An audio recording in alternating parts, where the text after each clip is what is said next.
That seat doesn't belong to you. I suggest you gather your things before this becomes something you can't walk back from." Diane Coulter said it without lowering her voice.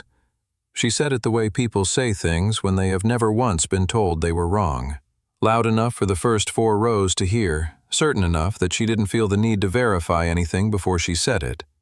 She stood over the man in seat 2A with her chin slightly elevated and her hands clasped in front of her uniform, and she waited for the thing that always happened next. The thing that always happened next was compliance. A pause, a sigh, maybe a muttered protest, and then the gathering of a bag and the quiet retreat of someone who had decided that the fight wasn't worth what it would cost them. She had seen it dozens of times. She expected to see it now. The man in seat 2A did not move. He was sitting with his back straight and both hands resting flat on the armrests, and he looked up at her with an expression she couldn't read. Not fear, not anger, not the flustered embarrassment of someone caught somewhere they didn't belong. Something else entirely. A kind of absolute stillness that she had no category for, because the passengers who sat in this cabin did not usually look at her that way. They looked at her with deference, or with irritation, or with the practiced indifference of people who flew first class so often that even the flight attendants had stopped registering as people.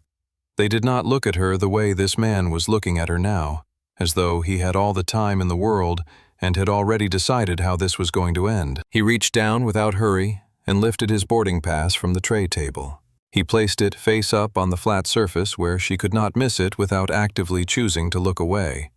He did not hand it to her. He did not explain himself. He set it down like a fact and let it sit there. Seat 2A, Apex Airways Flight 512, Chicago O'Hare to LaGuardia. The name printed clearly in the designated field. "I can see the past," Diane said. Her voice had dropped, just slightly, not from uncertainty, but from the particular recalibration of someone who had been expecting a different scene and was adjusting. "That is not the issue." The man looked at her steadily. "Then what is?" She didn't answer that.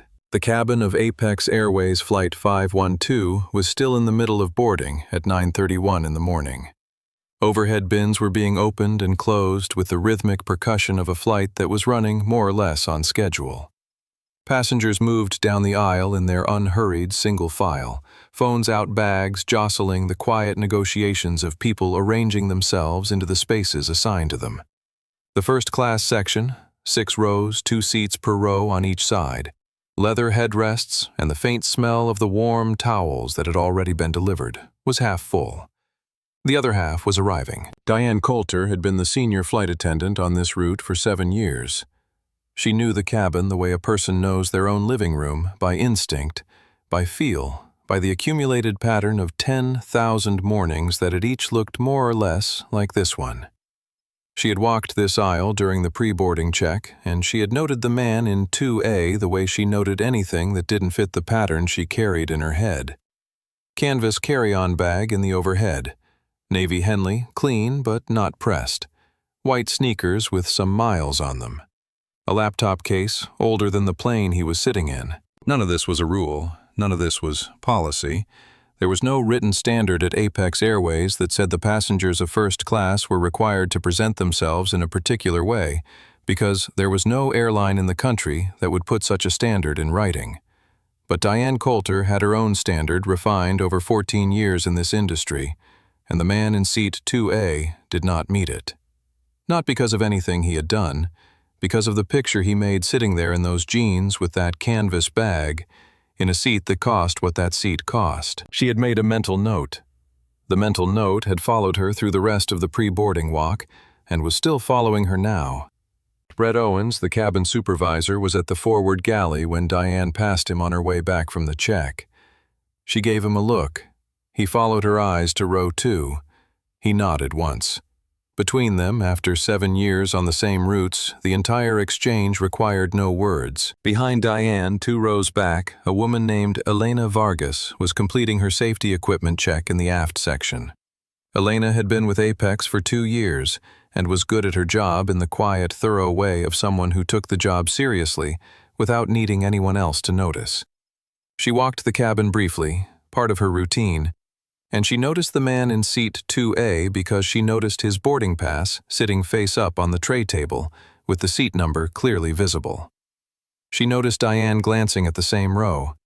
She felt something she would not be able to name until much later, when she was sitting down to write the statement that would help determine what happened to three people's careers. The boarding door was still open.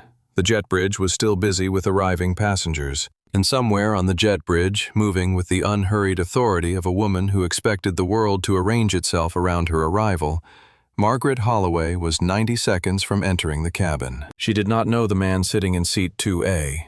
She did not know his name, or his history, or what he had built, or what he was carrying in the leather bracelet on his wrist that he had never once taken off. She knew one thing: that seat was where she sat on this route, and the man in it was going to have to be somewhere else. What Diane Coulter did not know, what none of them knew standing in that cabin with their assumptions already assembled and their decisions already half made, was that the man in seat 2A was going to do nothing. He was not going to argue. He was not going to perform. He was not going to beg for something that already belonged to him. He was simply going to wait. And in exactly 5 minutes, the series of phone calls that waiting would trigger was going to end the careers of every person in that cabin who had decided, without checking a single document, that Marcus Holt didn't belong where he was sitting. The boarding pass on the tray table said Seat 2A. It had always said Seat 2A. Marcus Holt had booked this seat 18 days ago, on a Tuesday evening, sitting at his kitchen table while Zara did her homework across from him, and the remains of dinner were still on the stove. He had chosen the window position in the first row of first class because the meeting in New York required 3 hours of focused preparation, and his eyes had been giving him trouble with the smaller screens and coach. He had paid for it outright. No points, no upgrades, no corporate account. Because Holt Logistics Group was his company, and he had built it to the point where buying a first-class seat on a 2-hour flight was a reasonable business decision and not a statement about anything except the work that needed to get done. The flight was Apex Airways 512, departing Chicago O'Hare at 9:45 a.m., arriving LaGuardia at 1:12 p.m. The meeting was at 2 o'clock. 3 partners. Final signatures on a contract that represented the largest single agreement in the 12-year history of his firm, a logistics partnership with a Fortune 500 manufacturing group that had been in negotiation for 8 months and would not wait for a later flight, and would not reschedule because the man who was supposed to be in the room had been removed from his seat by a flight attendant who had not checked a single piece of documentation before deciding he didn't belong there. This was the professional stake. It was significant. It was also not what Marcus Holt was thinking about when he set his boarding pass down on that tray table and looked up at Diane Coulter with the expression she couldn't read. He was thinking about Zara. She was 9 years old. She had her mother's eyes and his stubbornness in equal measure, and she was entering a watercolor portrait in her school's art showcase on Saturday morning. The portrait was of Marcus. She had been working on it for 3 weeks. She had shown it to him the night before in the kitchen, holding it up with both hands, slightly nervous in the way that only mattered when the opinion belonged to someone whose opinion mattered. The eyes were too big. She had admitted this herself, frowning at it. But the smile was exactly right. The smile looked like him, the way a photograph sometimes fails to, and a child's painting sometimes does not. Accurate in the technical sense, but true. He had promised her he would be back by Friday. He had never missed a showcase. She had said with the particular skepticism of a 9-year-old who had been told things before, "You always say that."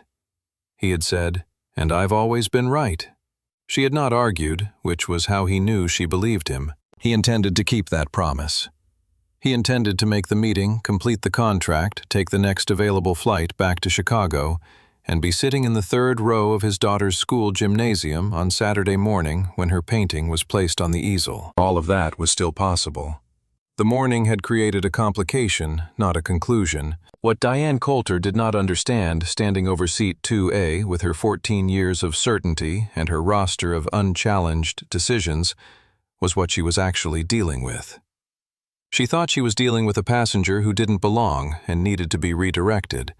She was dealing with a man who had a boarding pass, a confirmation number 18 days of documented priority, and the specific kind of calm that only comes from knowing with absolute certainty that you are right, and that the truth is going to arrive eventually, whether or not anyone in the room wants it to. Her 14 years had never once been challenged by someone who could make the calls that were about to be made. This was not a story about a man who lost his temper.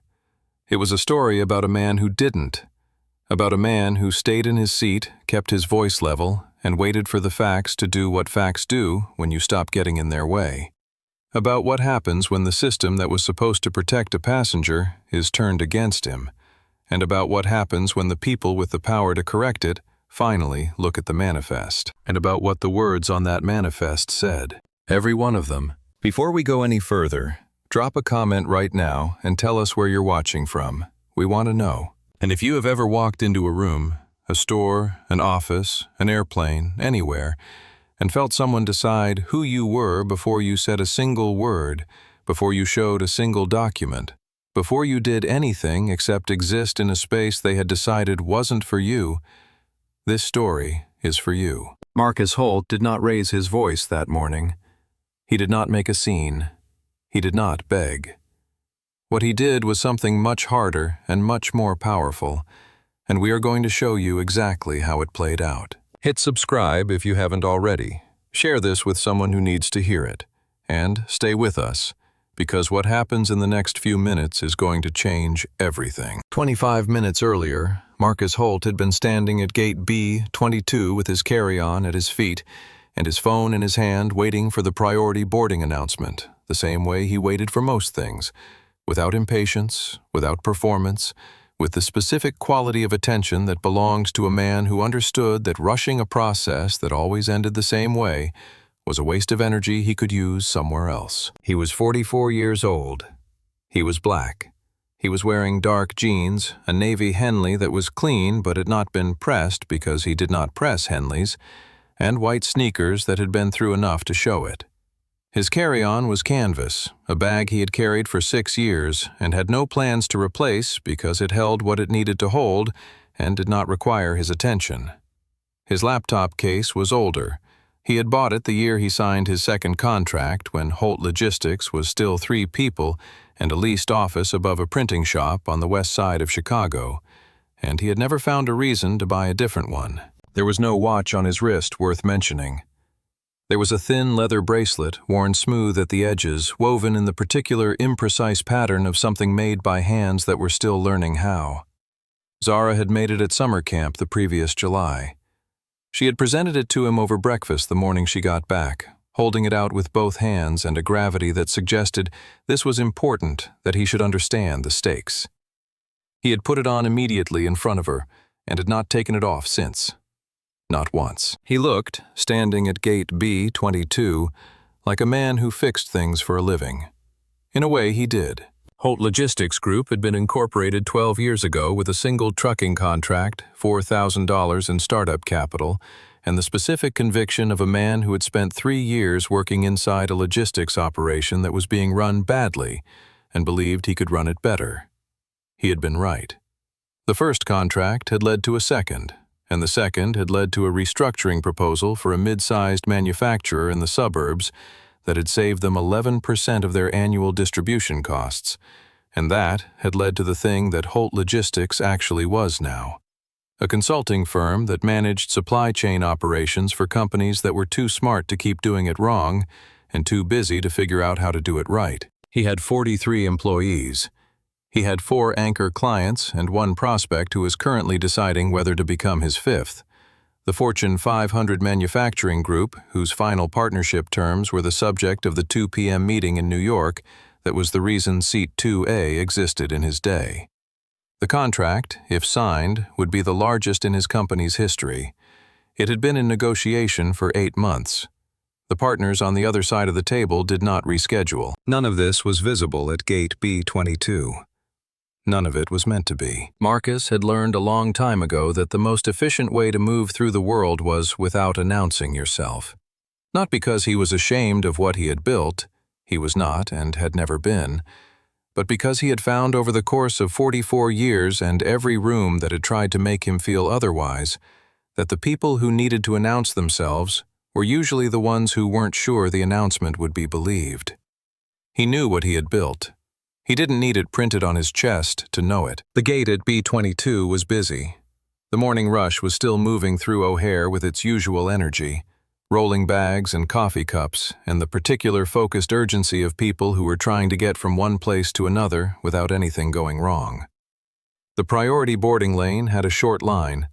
Marcus stood in it without urgency. Ahead of him, a gate agent was struggling. The family at the front of the line had 4 people and 4 boarding passes, and the scanner was reading one of them differently on each attempt. The gate agent, young, maybe 23, trying to keep her expression professional, was going through the passes one at a time, apologizing quietly, her face slightly pink with the effort of managing a problem while other people waited behind her. The mother of the family was trying to manage a toddler and a carry-on at the same time, and not doing badly at either. The father was holding the remaining passes and watching the scanner with the resigned patience of someone who had learned that airports will take exactly as long as they take. The 2 older kids stood beside them in that particular stillness that children achieve when they have been told to stand still and actually listened. The line waited. Someone behind Marcus exhaled audibly. Marcus did not exhale. He did not check his watch. He looked at the family and thought that the toddler had shoes that lit up when she walked, and that she seemed deeply proud of this fact, and that watching her take small, deliberate steps around her father's carry-on was genuinely entertaining. The scanner issue resolved. The family moved through. The mother caught Marcus's eye as she passed and said, "I'm so sorry about that," with the apologetic reflex of someone who has been trained by the world to apologize for inconveniencing it. Marcus said, "You're fine. Safe travels." He meant it. He boarded without incident, his pass scanned clean. The gate agent who scanned it, Priya Osei, 34, who had been working the B-22 desk for 3 years, saw the confirmation seat 2A first class, good. She waved him through.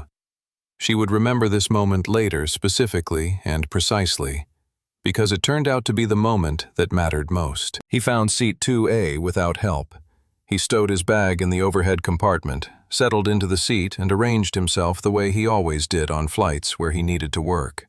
Laptop open, document pulled up, the particular focus of a man who had learned to use the specific quiet of altitude to think clearly. He placed his boarding pass face up on the tray table. It had never occurred to him that this would need to be a deliberate act, that the document he had been carrying since the gate would need to be visible as a precaution. He placed it there because it was where he always put it, because he had been flying long enough for these things to be habit. He was not thinking about the seat. He was thinking about the numbers in the document on his screen, and whether the clause on page 11 was going to require a conversation before the meeting, or whether Raymond had already handled it. He was thinking about Zara. That morning, before the car had come, she had been at the kitchen table in the t-shirt she had painted herself. Her own project, entirely self-directed, the letters slightly uneven but legible, Dad's number 1. Eating cereal with the focused efficiency of a child who has been told that breakfast before school is not optional. She had looked up when he came in, assessed his travel bag and said, "You're going to New York." He had said, "Just for the day. Back Friday." She had said, "You always say that." He had said, "And I've always been right." She had considered this with the seriousness it deserved. Then she had reached under the table and produced the painting. The watercolor portrait of Marcus on heavy paper, slightly damp at one edge from where she had been working on it late the night before. She held it up with both hands and waited. The eyes were too big. She had done them in a brownish gold that was slightly too warm, and they were perhaps a third larger than accurate, giving the portrait a quality that was somewhere between a caricature and an icon. The smile, though, the smile she had gotten exactly right. Not because it looked like a photograph of him smiling, but because it looked like the feeling of him smiling, the particular quality that people who loved him recognized immediately, and people who didn't knew how to name. He had looked at it for a long moment. Then he had said, "The eyes are perfect," she had said with the precision of a 9-year-old who was not going to accept a compliment she hadn't earned. "The eyes are too big and we both know it." He had laughed, A real laugh, the kind that came from somewhere below the professional register he carried everywhere else. He had kissed the top of her head and said, "I'll be back Friday, I promise." She had said, "Okay, just that." Okay. With the particular quality of a 9-year-old's faith, which is not naive but is given very carefully, and which he understood was the most important thing anyone had entrusted to him in his life. He was going to keep that promise. He was going to make the meeting sign the contract and be on a flight back to Chicago before the end of business Thursday. He was going to be in that gymnasium on Saturday morning when the painting went up on the easel. The seat was 2A. The boarding pass confirmed it. The confirmation number, if anyone had bothered to run it, would have confirmed it again. He opened his laptop and got to work. Diane Coulter had been the senior flight attendant on the Chicago-LaGuardia route for 7 years, and before that, she had worked 3 other Apex routes for 7 years before those. And in the accumulated 14 years of that career, she had developed what she thought of as instinct, and what was actually something else. A set of assumptions so deeply practiced that they had become invisible to her the way deeply practiced things do. She had stood at the forward galley of this aircraft on approximately 3,000 mornings that had each looked like variations on this one. She knew the textures of a first-class boarding, the particular sound of the rolling carry-ons with the quality wheels, the way premium passengers moved through the door, unhurried, expectant, already inhabiting the space before they reached their seats. She knew what the cabin was supposed to feel like when it filled. She did her pre-boarding walk at 9:22 a.m., moving through the rows with the efficient sweep of someone who has done this so many times that the checklist exists in muscle memory rather than on paper. Tray tables up, headrest covers in place, amenity kits positioned, entertainment screens dark until taxiing, the warm towels already distributed to the seats that were occupied. Seat 2A was occupied. She stopped walking at row 2. Not dramatically. She didn't stop walking the way you stop when you've been startled. She stopped the way you stop when something doesn't match the picture you're carrying in your head, and you need one moment to locate the discrepancy. The man in 2A had a canvas carry-on bag visible in the overhead compartment, the door not yet closed. He had a laptop case that she clocked as old. Not vintage, not intentionally distressed, just old. The kind of old that comes from using something every day for years without replacing it. He was wearing a navy Henley and dark jeans. His sneakers were white and clean, but had the particular quality of shoes that have been places. He was black. He was in his mid-40s. He had his boarding pass face up on the tray table and his laptop open on his knees, and the expression of a man who was already working. None of these observations constituted a rule. Apex Airways had no dress code for its premium cabin, and Diane Coulter knew this perfectly well. The airline had no policy stating that first-class passengers were required to present themselves in any particular way, and she had been in enough compliance training sessions to know that any such policy would be in the language those sessions used a significant legal exposure. But Diane Coulter had her own sense of the room cultivated over 14 years of reading cabins, and the man in seat 2A did not match it. She made the mental note. She moved on. She completed the pre-boarding check and returned to the forward galley where Brett Owens was running through his departure checklist with the methodical focus that was his default mode. Brett was 38, had been with Apex for 6 years, and had worked with Diane long enough that they had developed the particular shorthand of people who spend a lot of time in the same small space with the same responsibilities. They communicated in glances and slight adjustments of posture. They did not need to say things out loud to have a conversation. Diane passed the galley and let her eyes drift toward row 2. Brett followed her gaze. He saw the same picture she had seen. He gave one short nod, returned to his checklist, and said nothing. That was the beginning of it. Not a conspiracy, not a coordinated plan, just 2 people with the same set of unexamined assumptions in the same small space, confirming each other's instincts without once subjecting those instincts to the 2-minute procedure that would have made the entire morning go differently. Elena Vargas was in the aft galley. She was 29, Hispanic, 2 years with Apex on this and 2 other routes, and she was good at her job. Genuinely good. The kind of good that came from taking it seriously and from caring about the passengers, in the specific way that the training talked about, but that not everyone actually internalized. She moved through the cabin as part of her routine, checking the safety equipment placards in the back rows, making sure the emergency exit briefing cards were in the seat pockets. She walked up the aisle toward the forward section and past row 2. She noticed the man in seat 2A the way she noticed things when she was paying attention, fully, without deciding in advance what she was going to see. She saw his boarding pass face up on the tray table seat 2A, clearly printed in the booking field. She saw Diane's posture at the galley entrance, the particular way Diane held herself when she had made a mental note about a row. She felt something. She would not be able to name it for another 20 minutes.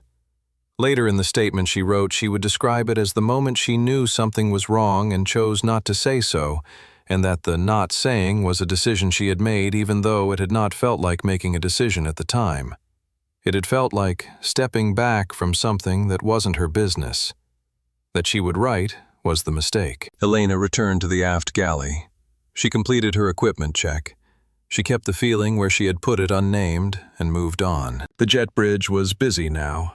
Passengers were flowing through the door with the momentum of a boarding that was running on time, filling the rows with their bags and their headphones, and the particular self-contained energy of people arranging themselves for 2 hours in the air.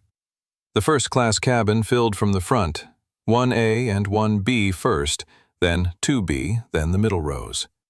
The man in 2A was already working, already absorbed in whatever was on his screen, already somewhere else in the part of himself that mattered most. His back was straight. His hands were on the keyboard. His boarding pass was face up on the tray table with the seat number clearly visible to anyone who looked, which Diane Coulter had done, and Brett Owens had done. And neither of them had run against the manifest, because running it against the manifest would have taken 2 minutes, and the mental note had already told them what they needed to know. The last thing Diane heard before the sound of heavier footsteps on the jet bridge was the click of the aft galley door as Elena Vargas went back to her equipment check. That click, and then the particular sound of a woman who moved with authority coming through the boarding door. She came through the cabin door at 9:28 a.m., and the first-class section registered her arrival before she said a word. Margaret Holloway was 58 years old, and she had the particular bearing of a woman who had spent 3 decades in rooms where her opinion was the one that ended the conversation. She wore a charcoal blazer over tailored trousers, both in the dark, neutral palette of someone who had stopped making decisions about color in professional contexts because the professional context was the context, and the rest was just noise. Her carry-on was structured and monogrammed and had been bought from a place that charged for the monogram separately.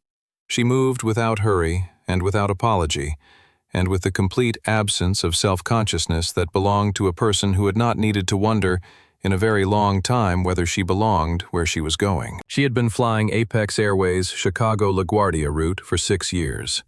She flew it twice a month, sometimes 3 times for the corporate consulting practice she ran out of an office on Wacker Drive. In 6 years and what she estimated to be somewhere over 140 flights on this specific route, she had not once sat in her assigned seat when a better one was available. The crews had accommodated this in the informal way that airlines accommodate the preferences of passengers who fly often enough that they become part of the ambient understanding of how a route operates. Margaret had never needed to ask directly, exactly.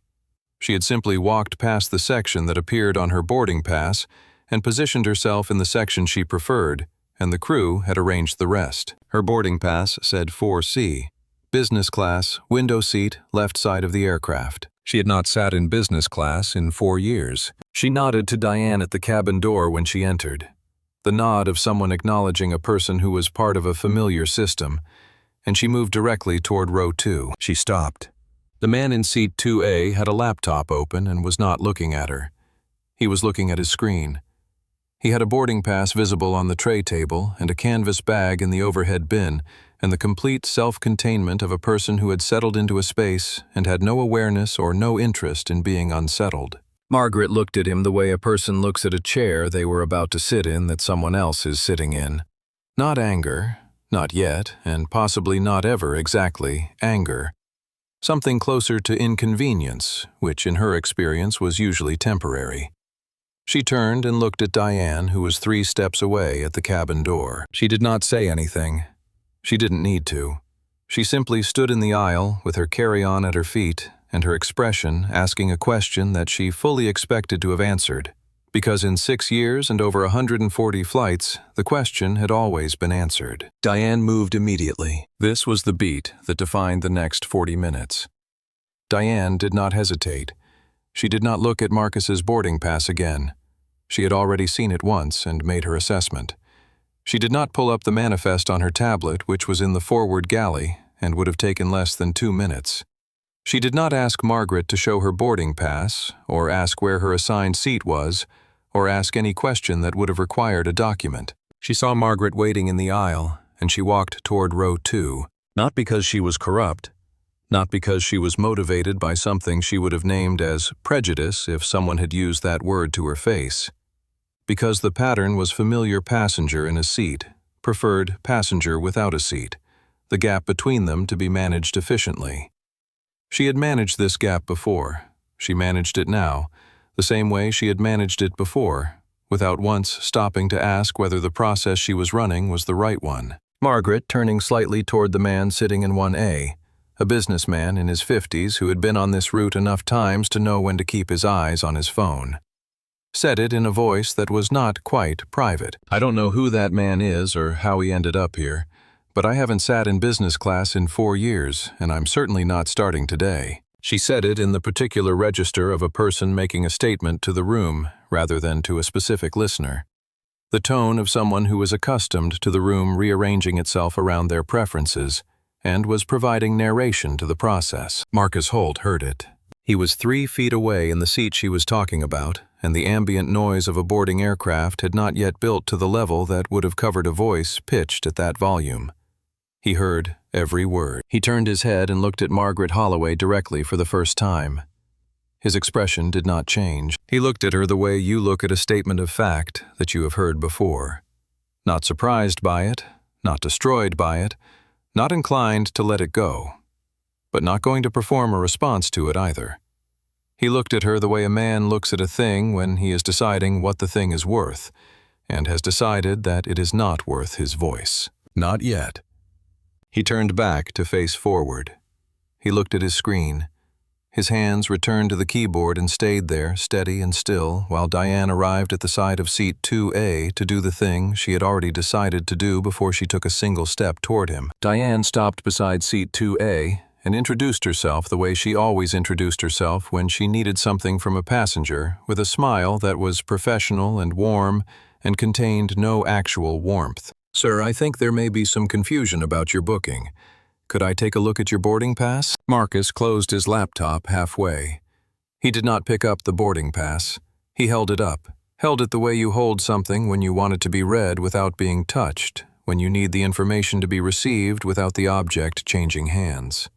He angled it toward her at a distance that required her to lean forward slightly to read it, and he held it there steady until she had read it. She read it. Seat 2A, confirmed. His name, the flight number, the date, the confirmation code in the lower right corner. She read it for a moment longer than was necessary, in the way of someone who has found the expected information and is looking for something unexpected to counter it with. There wasn't anything. She handed it back. Or she would have, but he hadn't given it to her, so she simply stepped back slightly and he lowered it. "I'm going to need to verify this against our system," she said. "There may have been a duplicate assignment." Marcus looked at her. There wasn't. "I booked this seat 18 days ago. The confirmation number is in the lower right corner of the pass. Run it. It'll give you the booking date, the payment confirmation, everything you need." Diane said, "Sir, I'm just trying to resolve this for everyone's comfort." Marcus said, "Whose comfort specifically?" She didn't answer that. She turned without responding and walked back toward the forward galley with the unhurried efficiency of a woman who had already decided the question had been asked and the answer was being retrieved. Marcus placed the boarding pass face up on the tray table. He opened his laptop. In the galley, Diane and Brett kept their voices low. The galley was small, and the first-class cabin was also small, and Elena Vargas, running a check on the aft side of the forward bulkhead, was 3 feet from the galley entrance. She was not trying to hear. She was simply close enough to hear. "Diane," to Brett. She needs that seat. Brett, after a beat. His pass is valid. Diane. Doesn't matter, we'll find him something comparable. A pause. 2 seconds, maybe 3. Brett looked at the galley floor, then at Diane, then toward row 2, then back at Diane. Brett, I'll handle it. Elena Vargas stopped what she was doing. She did not move. She listened to those 6 words, "We'll find him something comparable," and she listened to the way they had been spoken, and she felt the thing she had felt 20 minutes ago during the pre-boarding walk arrive again with more weight than it had carried before. She still didn't name it. She held it where she had put it, and she did not say anything, and that not saying was the second decision she made that morning that she would regret. Brett Owens straightened his jacket. He walked to row 2 with the posture of a man who was about to deliver reasonable news in a reasonable way and expected it to be received reasonably. "Mr. Holt," he said. The smile was the same smile Diane had used. Professional, warm, containing nothing. "I'm Brett Owens, cabin supervisor. I apologize for any inconvenience. We have a situation where one of our long-standing premium passengers has the same seat assignment, and we'd like to offer you a comparable seat in first class. Same service, same amenities, while our system team resolves the conflict." Marcus looked at him, not with hostility, with the specific, patient attention of a man reading a document for what it actually says, rather than what it appears to say. "There's no conflict," Marcus said. "My booking is 18 days old. Whatever assignment she has, mine was made first. That's how booking systems work. Run the confirmation number. The one with the earlier date is the valid assignment." Brett's smile held. "I understand your position. However, given the circumstances..." "The circumstances," Marcus said, "are that I have a valid ticket for this seat. That's the only circumstance that applies here." He opened his laptop. "Brett, sir, I'm going to need you to cooperate." Marcus, without looking up. "I am cooperating. I'm sitting in the seat that my ticket says I'm sitting in. That's what cooperation looks like when someone has a valid assignment." Brett was quiet for a moment. He was not accustomed to that response. In 7 years of managing first-class cabins, the passengers who received the kind of redirect he was currently offering, framed, warmly offered with the implied approval of the full crew, accepted it. They muttered sometimes. They asked follow-up questions sometimes. But they moved. The seat was already a public discussion, and nobody wanted to be the passenger who made the scene. Marcus Holt was not making a scene. He was also not moving. He was looking at his laptop screen with the complete composure of a man who had nowhere else to be. Brett stepped back. He returned to the galley. His professionalism had developed a harder edge on the walk back. Not anger exactly, but the particular tightening of a person who has offered someone a reasonable accommodation and been refused, and who has decided that the refusal is the problem rather than the offer. While Brett was returning, Margaret Holloway had moved from the aisle into the temporary seat in 3A, which a gate agent had suggested while the situation was being resolved. She was in 3A, with her carry-on still at her feet and her arms not quite crossed. A posture that read as patient to someone who wasn't looking closely, and as impatient to anyone who was. She was looking at Diane with an expression that said the situation was taking longer than it needed to, and that she had other things to do. Diane, passing the row, said something to Margaret that the recording Daniel Cruz was about to begin would not capture because it was too quiet, and he was not yet recording. What it said in the specific language of long-established informal patterns was, "Don't worry, this is almost finished." Marcus heard the tone, if not the words.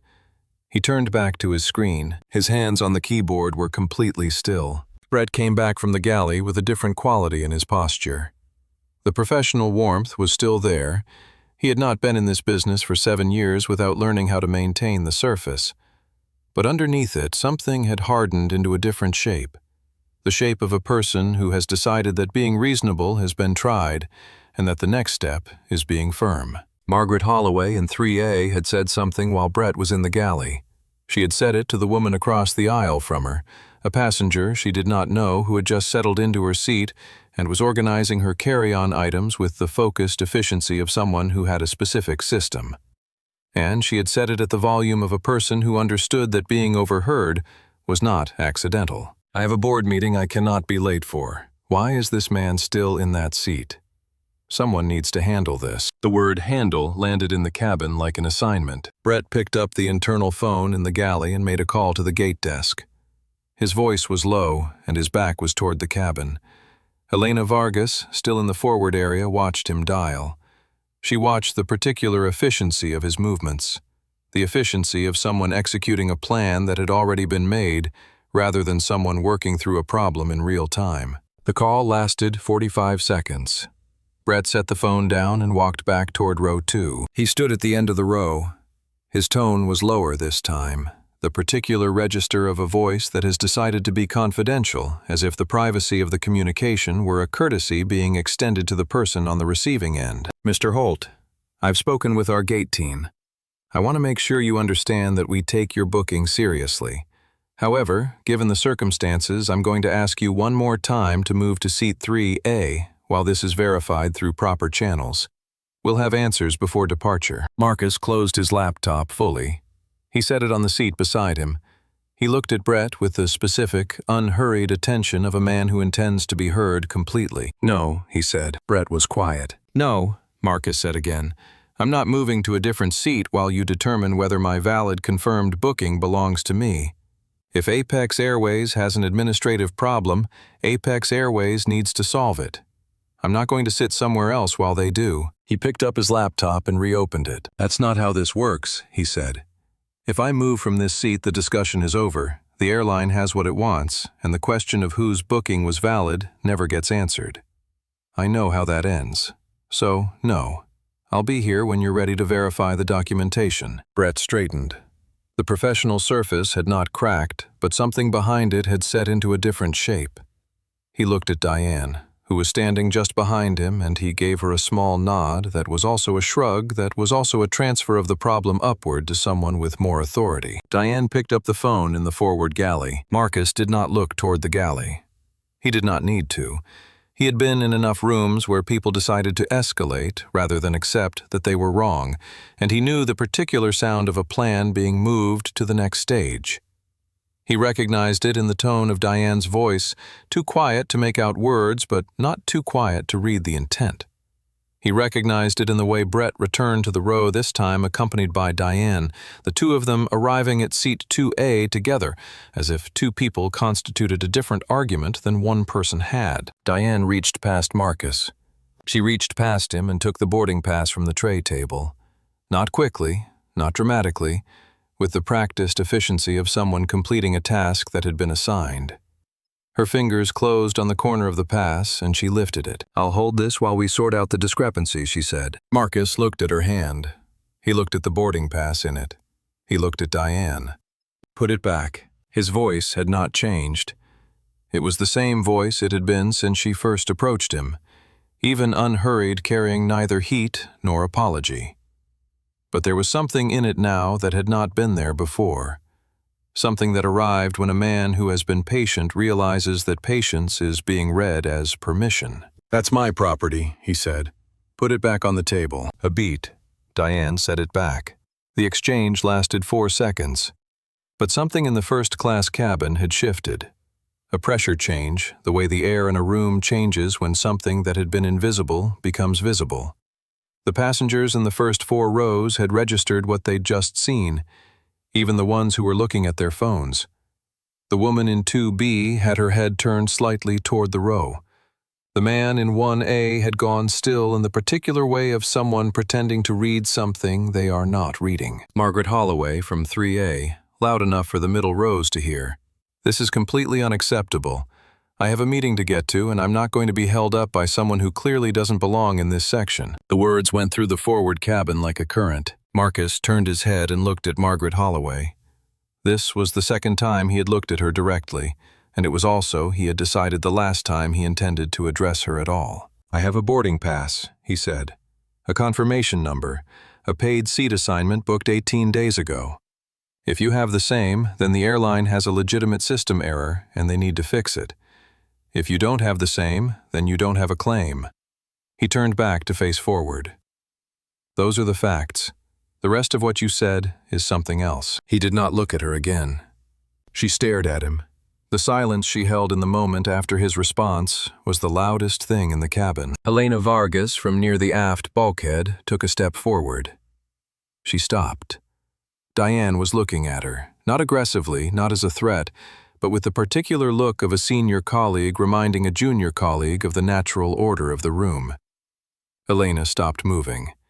She held the step she had taken and did not take another. That was the third decision she made that morning.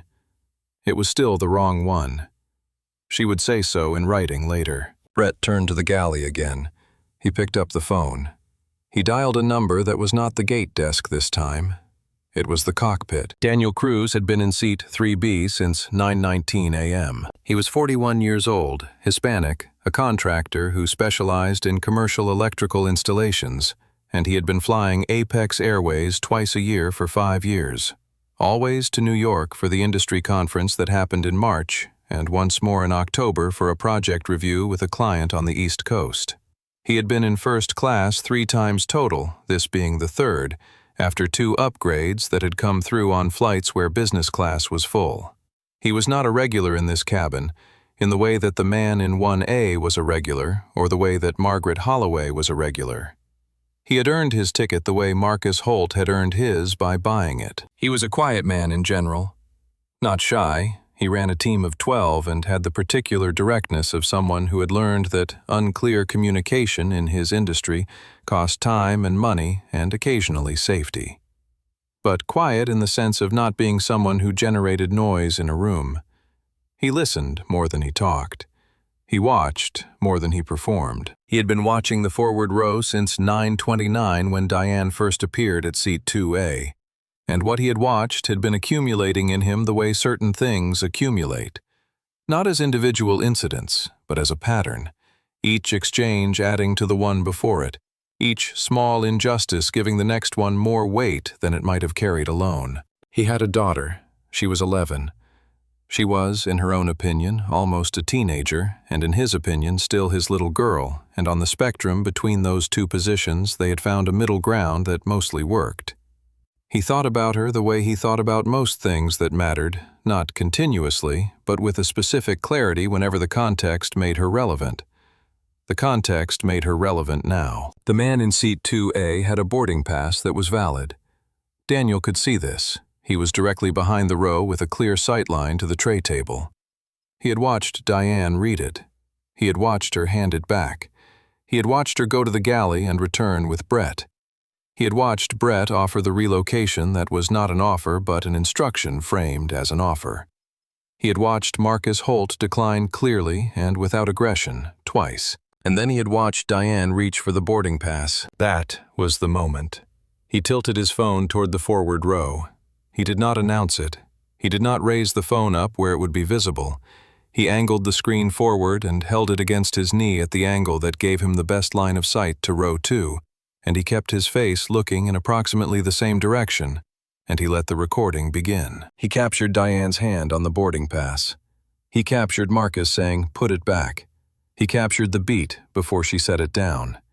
He captured Margaret's voice, someone who clearly doesn't belong in this section, and he captured the way Marcus turned and replied, and then turned back the unhurried dignity of a man who had decided not to let the statement have more weight than it deserved. He captured Brett straightening his jacket. He captured Diane's glance toward the galley. He captured Elena Vargas's step forward and her step back. He was not the only one. 2 seats to his left in 2B, a woman named Deborah Finch had her phone flat against her armrest, with the screen angled forward. She was 52, white, an attorney who had been flying this route for 8 years.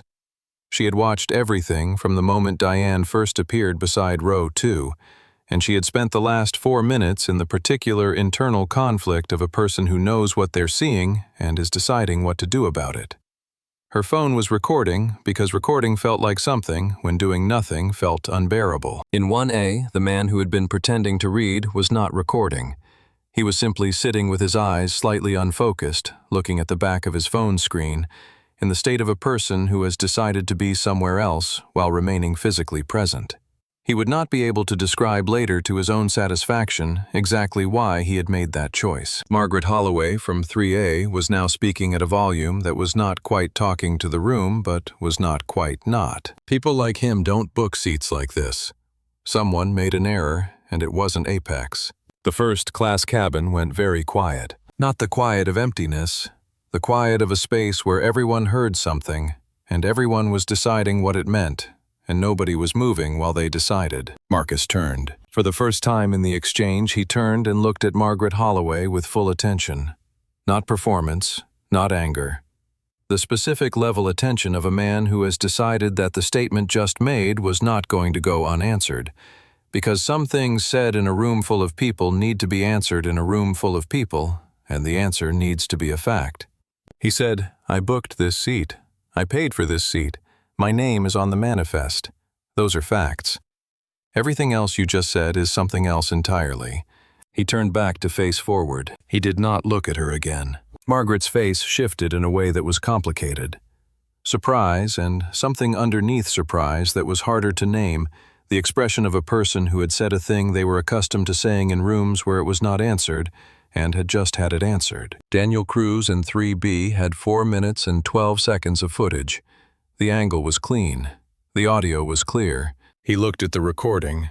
He looked at the man in seat 2A who had turned back to his laptop and whose hands were once again completely still on the keyboard. He looked at the back of Margaret Holloway's head in 3A. He kept recording. "Right here. Before we go any further, I need to stop and ask you something. If you were sitting in that cabin, if you were in 2B or 1A or 4A behind Margaret Holloway, and you watched a man with a valid ticket be told that someone who clearly doesn't belong is someone who looks like him, what would you have done? Would you have spoken up? Would you have filmed? Would you have kept your eyes on your phone and told yourself it wasn't your business? Most of us know what we would want to do in that moment. Fewer of us know what we would actually do. Tell us in the comments.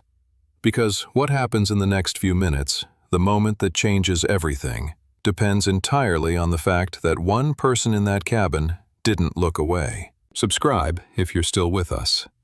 The next part is the one that matters.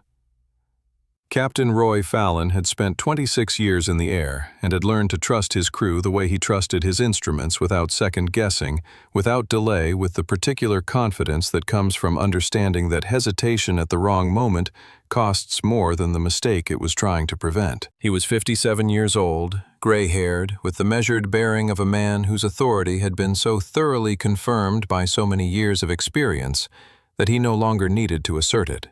The uniform did the work. The walk did the work. He had been in enough situations, real ones, the kind that mattered, equipment warnings at cruising altitude, weather decisions over the Atlantic, a medical emergency over Newfoundland, that had required landing in a country he had never landed in before, to know the difference between a genuine problem and an administrative problem. And he had always applied the appropriate level of response to each. He was not going to claim later that he had not made a mistake. He was a precise man, and the mistake had been precise. He had received incomplete information, had applied too much certainty to it, and had committed to a course of action before he had all the facts. He had done this because the incomplete information had arrived from a source he trusted, and because reversing himself in front of a full cabin is a different kind of problem than the one you are solving. Neither of these things constituted a justification. He would say so, exactly like that, when the formal review gave him the chance. Brett's call to the cockpit had lasted 90 seconds. Brett had described a non-compliant passenger in seat 2A who was refusing to relocate for a verified seat conflict. Fallon had asked 2 questions. "Is the pass valid?" Brett had said, "We're verifying." Fallon had asked, "Is the passenger being aggressive?" Brett had said, "He's refusing to comply." Fallon noted that refusing to comply with a crew instruction and being aggressive were different things. He did not follow up on this observation. He should have.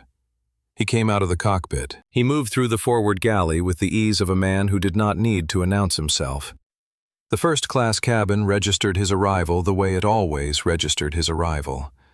A slight adjustment in posture from the passengers who noticed a straightening from the ones who were paying attention. Diane moved to the side.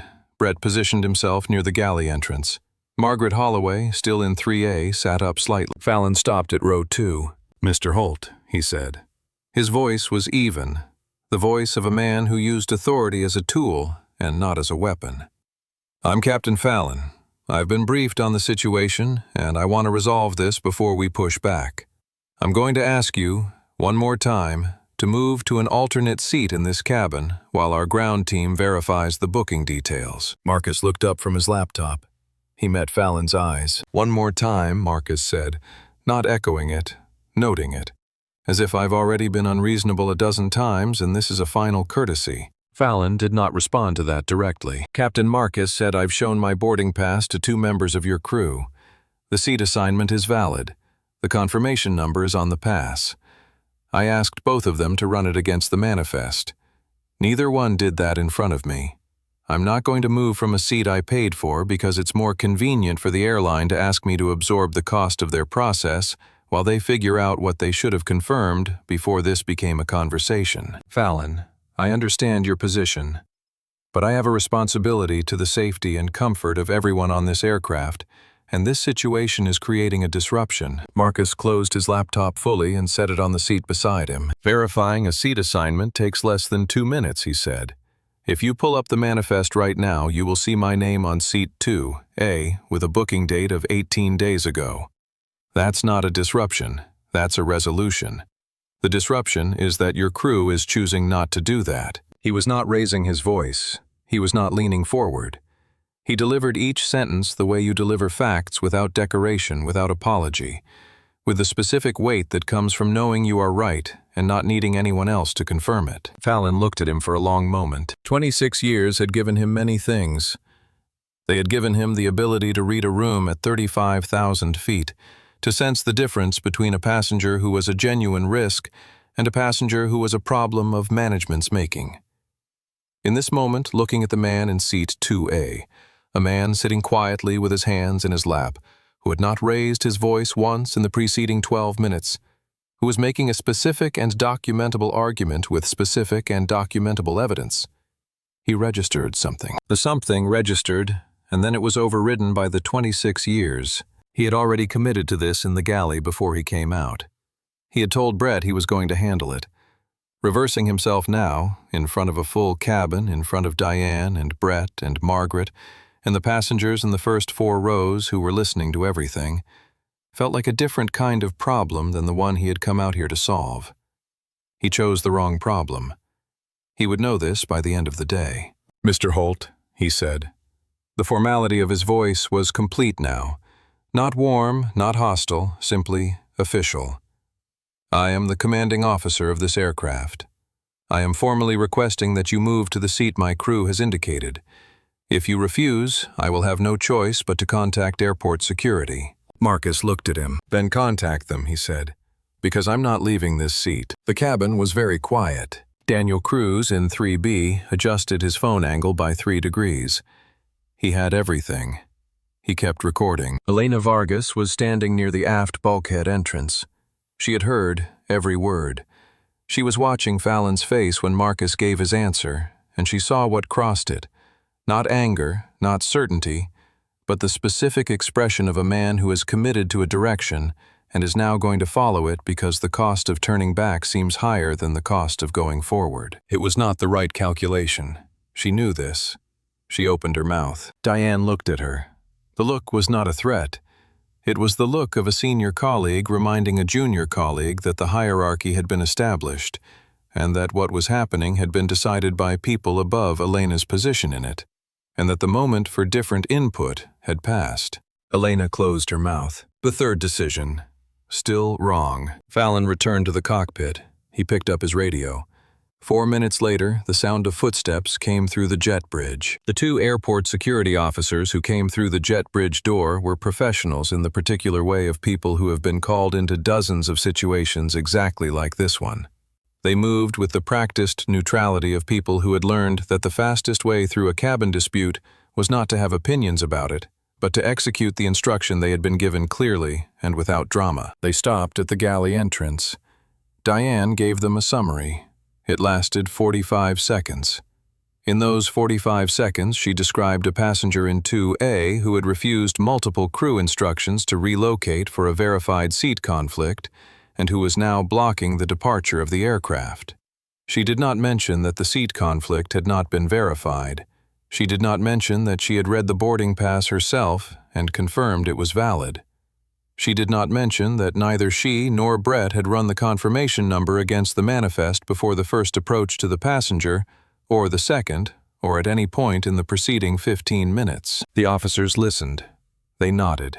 They walked to row 2. The taller of the two officers addressed Marcus directly. "Sir, the airline has requested that you deplane.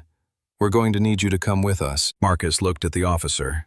Then he looked at his boarding pass on the tray table. Then he looked at the officer again. He gathered his things. He closed his laptop, zipped the laptop into his case with the same methodical efficiency with which he had unzipped it when he sat down. He picked up his carry-on, which he had to bring down from the overhead compartment himself because no one offered to help him and he did not ask, and he stood from seat 2A with the boarding pass in his hand. He did not put it down. He would not put it down for the rest of the morning. He did not make a scene.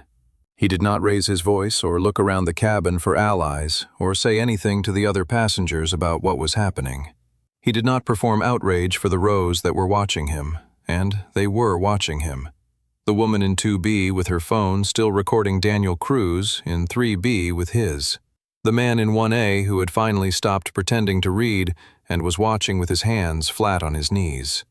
The passengers in the middle rows who had understood by now that something significant was happening and did not know what to do about it. He walked toward the front of the cabin. He moved the way he had moved when he boarded, without hurry, without performance, with the complete self-possession of a man who did not need an audience's reaction to know what was true. When he reached the galley, he paused. He looked at Diane Coulter, not with anger, with the specific tiredness of a man who has been here before, and who knows that showing the tiredness won't change anything, and who is going to show it anyway because it is the honest thing. And he has not stopped being honest in the last 15 minutes and does not intend to start now. He said one thing quietly. Not for the cabin. Just for her. "You didn't check the manifest." Then he walked through the door and into the jet bridge. The jet bridge was empty and cool and lit with the flat, fluorescent light of an airport in the middle of the morning. And Marcus Holt walked through it with the boarding pass in his hand and the leather bracelet on his wrist, and the specific quality of a man who is carrying something heavy and has decided that carrying it quietly is the only dignified option available. Behind him, through the closing door, he heard the sounds of the first-class cabin resuming its normal operations. He heard the sound of a seat, his seat, being occupied. He kept walking. In the cabin, Margaret Holloway moved into seat 2A with the unhurried efficiency of someone returning to a space that had always been theirs. She stowed her carry-on in the overhead compartment. She accepted the warm towel that Diane brought her without looking at Diane's face. She arranged herself in the seat with the complete self-possession of a woman who had gotten what she came for. Diane and Brett exchanged a glance at the galley. The problem had been handled. Captain Fallon returned to the cockpit. The boarding process resumed. In 3B, Daniel Cruz stopped recording. He looked at what he had, 4 minutes and 17 seconds. Clean footage, clear audio. The woman in 2B's phone had been recording the same sequence from a slightly different angle. He did not know this yet. He looked at the footage once.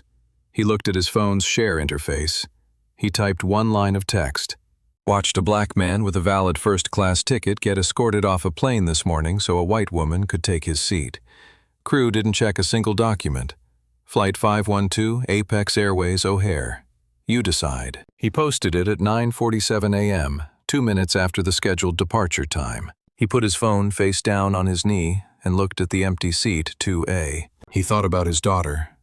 He thought about the man who had said his confirmation code was on the pass if they needed it, and who had said it in the even, patient voice of someone who had been saying the true thing repeatedly without anyone bothering to verify it.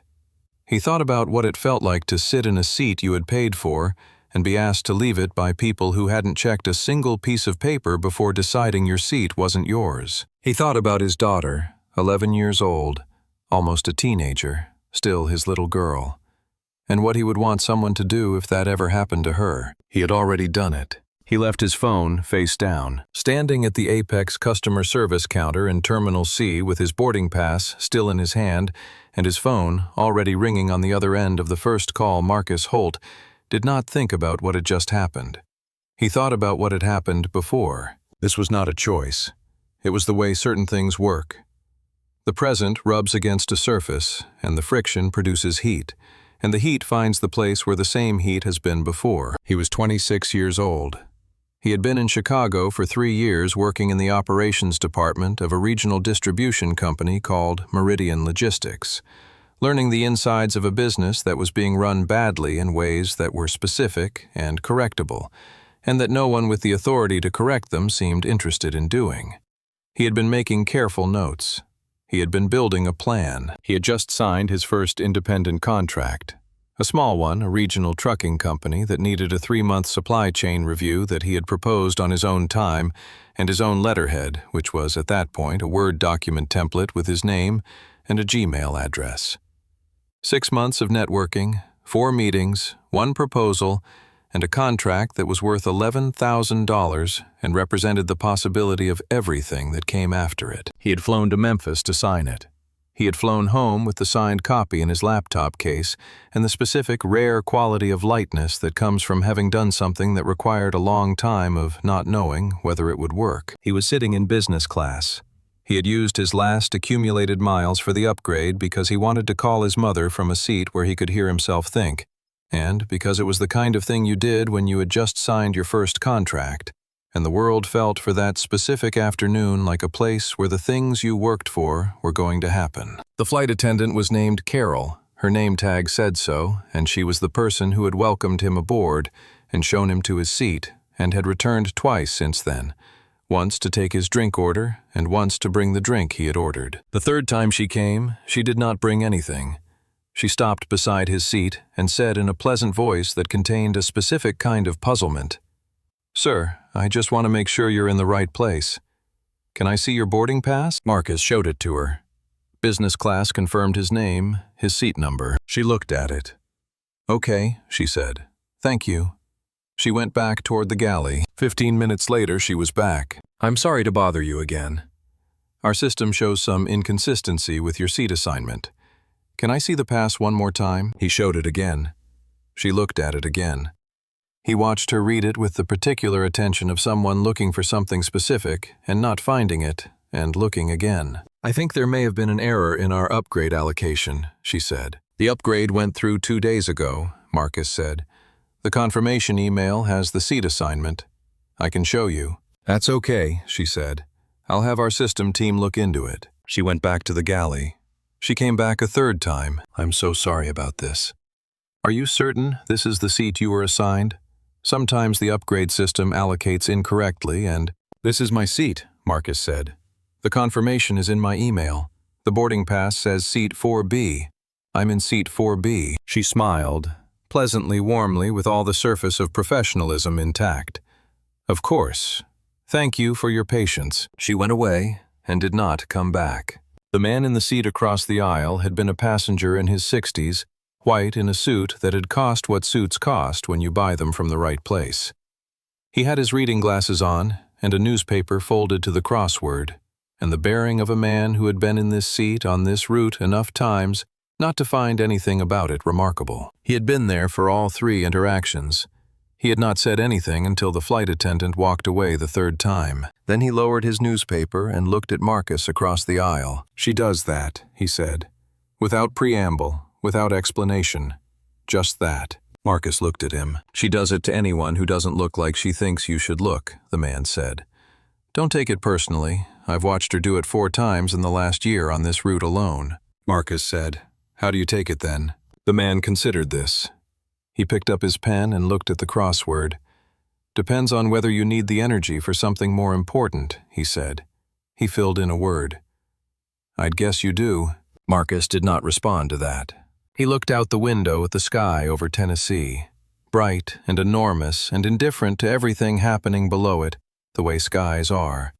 And he sat with the exchange until the plane landed and he was standing in the terminal with his laptop case over his shoulder and the signed contract inside it. And then he called his mother. His mother's name was Lena.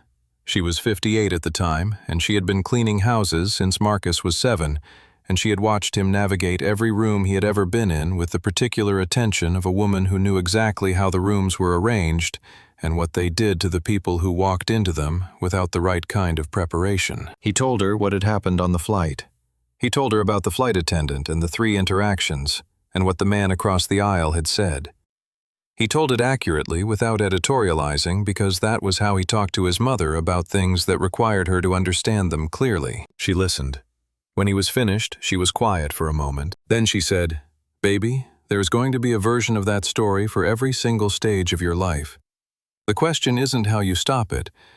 The question is what you build while they're busy trying to stop you." He was standing on a sidewalk in Memphis with his carry-on at his feet and his contract in his laptop case, and $11,000 that was going to become the foundation of something he could not fully see yet. And he understood, standing on that sidewalk, that his mother was not telling him to accept what had happened. She was telling him what to do with the energy it produced. He had written it down that night in the notebook he kept on his nightstand. A plain composition notebook, the kind you buy at a drugstore, that he used for things he wanted to remember with precision. He had written her words in full, with her name before them, and the date and the city. He still had the notebook. It was in a box in the closet of his home office, in the same box where he kept the original signed copy of his first contract and Zara's first drawing of him. From when she was 4, a figure with a circular head and stick arms and a smile that took up the entire lower half of the face. He kept the things that mattered together. He thought about that notebook now standing at the Apex customer service counter with his boarding pass in his hand. He thought about his mother.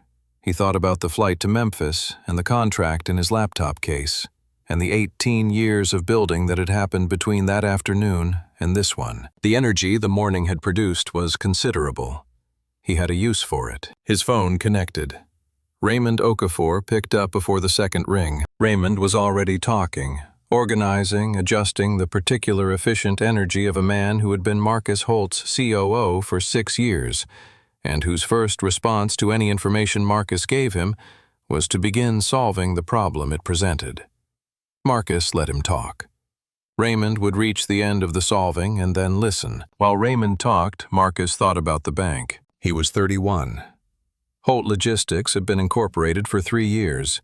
He had 2 anchor clients, 6 employees, and a business plan that a small business advisor at the SBA had reviewed and called in writing one of the clearest cases for growth funding I've seen at this stage. He had prepared the loan application himself over 3 weekends with the thoroughness of a man who understood that the document had to carry all the weight, because he would not be given the benefit of the doubt on the intangibles. The loan officer at First Continental Commercial had been named Dave. He was in his late 40s, wore the particular brand of casual Friday outfit that banking culture had been slowly adopting, and had the manner of a man who had reviewed many loan applications and had developed strong instincts about which ones were going to work. Dave had reviewed Marcus's application for approximately 4 minutes. Marcus had been watching the clock on the wall behind Dave's head. Then Dave had looked up and said, "This is a very ambitious projection for a company at your stage. I'm concerned about your ability to service this debt load. Do you have a cosigner in mind?" Marcus had a clean financial record going back to his first checking account at 18. He had never missed a payment on anything. He had 2 signed contracts, 3 years of documented growth, and a business plan with specific sourced projections that a certified advisor had reviewed and endorsed in writing. He was asking for a loan that was by the bank's own published criteria within the range supported by his collateral. He said, "My financials speak for themselves. I don't need a cosigner." Dave said, "That's a bold statement for someone at this stage." Marcus said, "Then let the financials make the statement." He smiled when he said it. Not because he was happy, but because he had learned by 31 that the smile was a tool, and tools are used when they are needed. Dave said he would review the application and be in touch. He was in touch 6 days later by letter with a denial. The letter cited insufficient demonstrated capacity without specifying what capacity was insufficient or what demonstration would have been sufficient. Marcus applied to a different bank. a community development financial institution on the west side of Chicago that had been established specifically to serve businesses that the commercial lending market was not serving. The loan officer there was a woman named Patricia Torres, who reviewed his application for 45 minutes and asked him 12 questions, all of them specific and answerable, and connected to the actual information in the document in front of her. She approved the loan 6 weeks after Dave's letter. The rate was slightly higher than First Continental's would have been. The terms were the same length. He signed the paperwork on a Tuesday morning and drove directly to the office of the client he had been trying to close for 4 months, because the loan gave him the capacity to deliver what that client needed, and the deal closed that afternoon. That loan funded the second contract. The second contract funded the third. The third contract funded the firm's first expansion, a second office, 3 more employees, a move from the rented space above the printing shop to an actual office on Michigan Avenue with actual windows. The third contract was also, indirectly, the contract that brought Raymond Okafor into Marcus's orbit, because Raymond had been consulting for that client at the same time and had watched Marcus work and had said over coffee, "You should have a COO. I'd like to apply." Marcus had thought about Dave reviewing his application for 4 minutes, deciding in 4 minutes that the numbers were insufficient, while the numbers were sitting right there, unchanged for any competent reader to see. He had thought about what Dave had been looking at when he looked at those 4 minutes. He had thought about what he was and wasn't seeing. He had thought about his mother. He had thought about what you build while they're busy deciding you can't build it. Raymond had been his COO for 6 years. He was 55 now, broad-shouldered, with the particular gravitas of a man who combined genuine intelligence with genuine loyalty, and had been doing so for long enough that both had deepened into something that Marcus would have had difficulty replacing, even if he had tried. He had never tried. Raymond finished organizing the morning's adjustments and went quiet, the signal that he was ready to listen. Marcus said, "Get me Frank Delgado's direct line, the one he gave me at the partnership dinner in November." A pause. Raymond was not a man who paused for nothing. This pause meant he was understanding the full shape of what Marcus was about to do. "Sending it now," Raymond said. Marcus looked at the number when it arrived. He thought about Dave in his casual Friday outfit, deciding in 4 minutes. He thought about the loan officer at First Continental and the community development institution on the west side, and the specific distance between those 2 places. He thought about a man who had decided without checking a document that he didn't belong in a seat he had paid for. Some rooms you find the door that opens. Some rooms, you're the door. He dialed. Raymond Okafor had picked up before the second ring, as he always did, and Marcus had given him the information in the order it needed to be given. Flight number, seat assignment, names of the crew members he had observed, current location. Raymond had listened without interrupting, which was how Raymond listened when the information was important. Then Marcus had said, "New York meeting stays on schedule." Raymond, "The 200, keep it.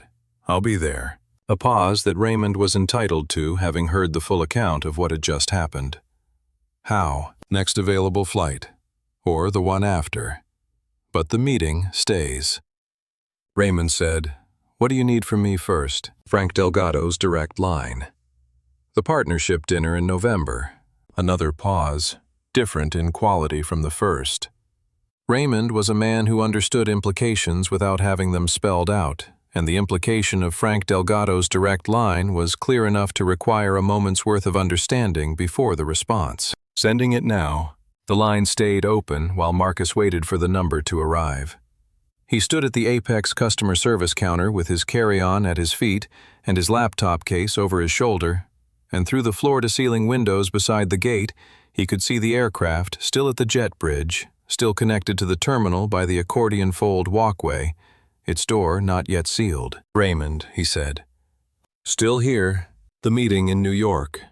Run through page 11 of the contract before I land. The clause on subcontractor liability. I want to know if Patterson's already raised it with their team. I'll have it for you. And call the school. Sarah's teacher, Ms. Aldrich. Tell her I'll be delayed getting back, but I'll be at the showcase Saturday. Make sure she knows." Another pause, briefer. "Done. Thank you." He ended the call. He stood for a moment without moving. The terminal moved around him the way terminals move. Continuous, indifferent, 1,000 small departures happening in all directions at once, each one as urgent as its own particular traveler needed it to be, and invisible to everyone else. The man at the next counter was disputing a baggage fee. A family moved past with a stroller and 3 pieces of rolling luggage, and the particular focused chaos of traveling with children.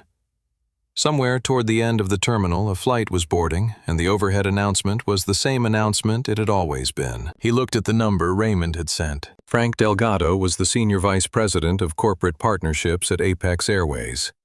He had been in that position for 9 years, and in those 9 years he had developed the specific range of skills that the position required. The ability to maintain relationships across a broad portfolio of corporate accounts, to identify emerging partnership opportunities before they became competitive bidding situations, and to move quickly when a situation required it. Marcus had met him 8 months ago at a partnership development dinner that Apex hosted twice a year for its major corporate accounts and their potential successors. He had been introduced by a mutual contact, and they had spent 40 minutes at the edge of the event talking about the logistics industry in terms that quickly left the dinner party behind and became something more like 2 people who understood the same things from different positions, comparing notes. Delgado had given Marcus his direct number at the end of the conversation, not his Apex business card with the general contact information, but his direct number, the one that bypassed the assistant. And he had said, "If anything comes up." Marcus had understood what he meant. What had come up was a $65 million partnership agreement that was 8 months into negotiation and 36 hours from signature. He dialed. Delgado picked up on the second ring. "Marcus," he said. Not surprised. Delgado was not a man who let surprise into his voice when he needed his voice for other things. "What can I do for you?" Marcus gave him the account. He gave it in the same register he had used with Raymond. Factual, sequential, without editorializing. Flight number, seat assignment, the booking date. The names of the crew members as he had observed them. The name of the gate agent who had scanned his pass at boarding. The specific sequence of events: Diane's first approach, Brett's offer, the boarding pass taken from the tray table and returned after Marcus said, "Put it back."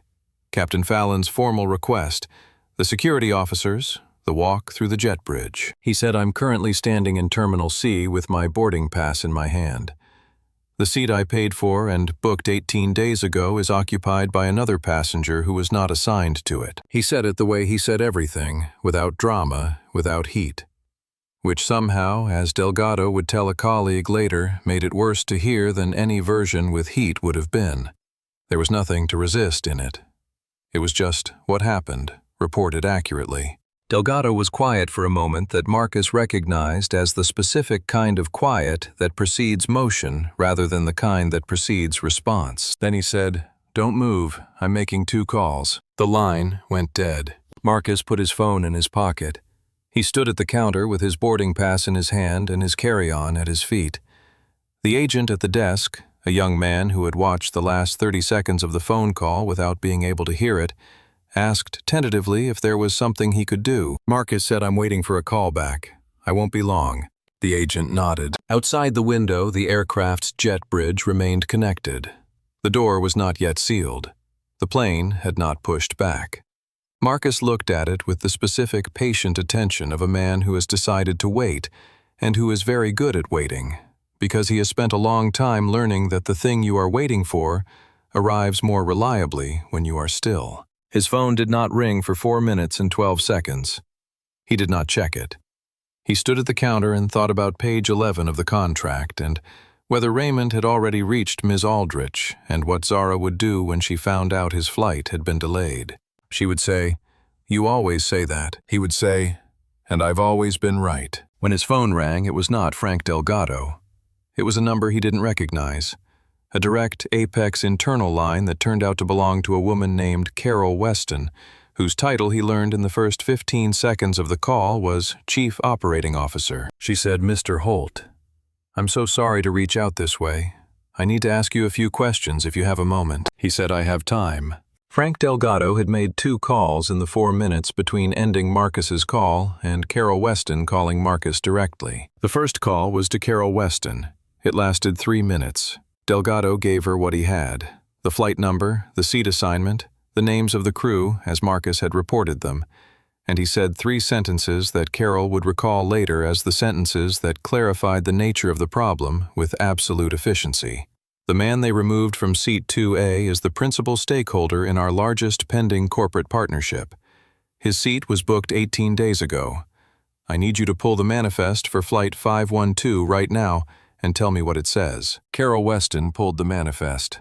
She was in her office on the 14th floor of Apex Airways' Chicago headquarters, and her access to the live booking system was immediate and direct. She navigated to Flight 512. She found seat 2A. Marcus Holt. Booking date 18 days prior. Confirmed. Paid in full. No flags, no errors, no record of any modification to the assignment since the original booking. She found Margaret Holloway. Seat 4C. Business class. Booking date 11 days prior. Margaret Holloway had never been assigned to seat 2A at any point in the history of her Apex account. Not today, not on any previous flight. Her confirmed seat on this flight was 4C business class, left side of the aircraft 3 rows back from the first class boundary. Margaret Holloway had walked past her assigned section, entered a cabin she had no ticket for, and stood in the aisle until the crew removed the rightful passenger on her behalf. And the crew had done this without checking a single document. Carol Weston was quiet for a moment that the circumstances did not really allow her. She pulled Diane Coulter's personnel file. 14 years with Apex. Commendation 14 months ago for operational efficiency. Her gate boarded consistently faster than other crews' gates. 1 formal complaint on record resolved in Diane's favor. Carol looked at the date of the complaint and the name of the complainant and made a note. She navigated to the informal complaint database, the records of customer feedback that didn't result in formal action, the letters and emails and online submissions that had been categorized as resolved or non-actionable. She searched by employee name.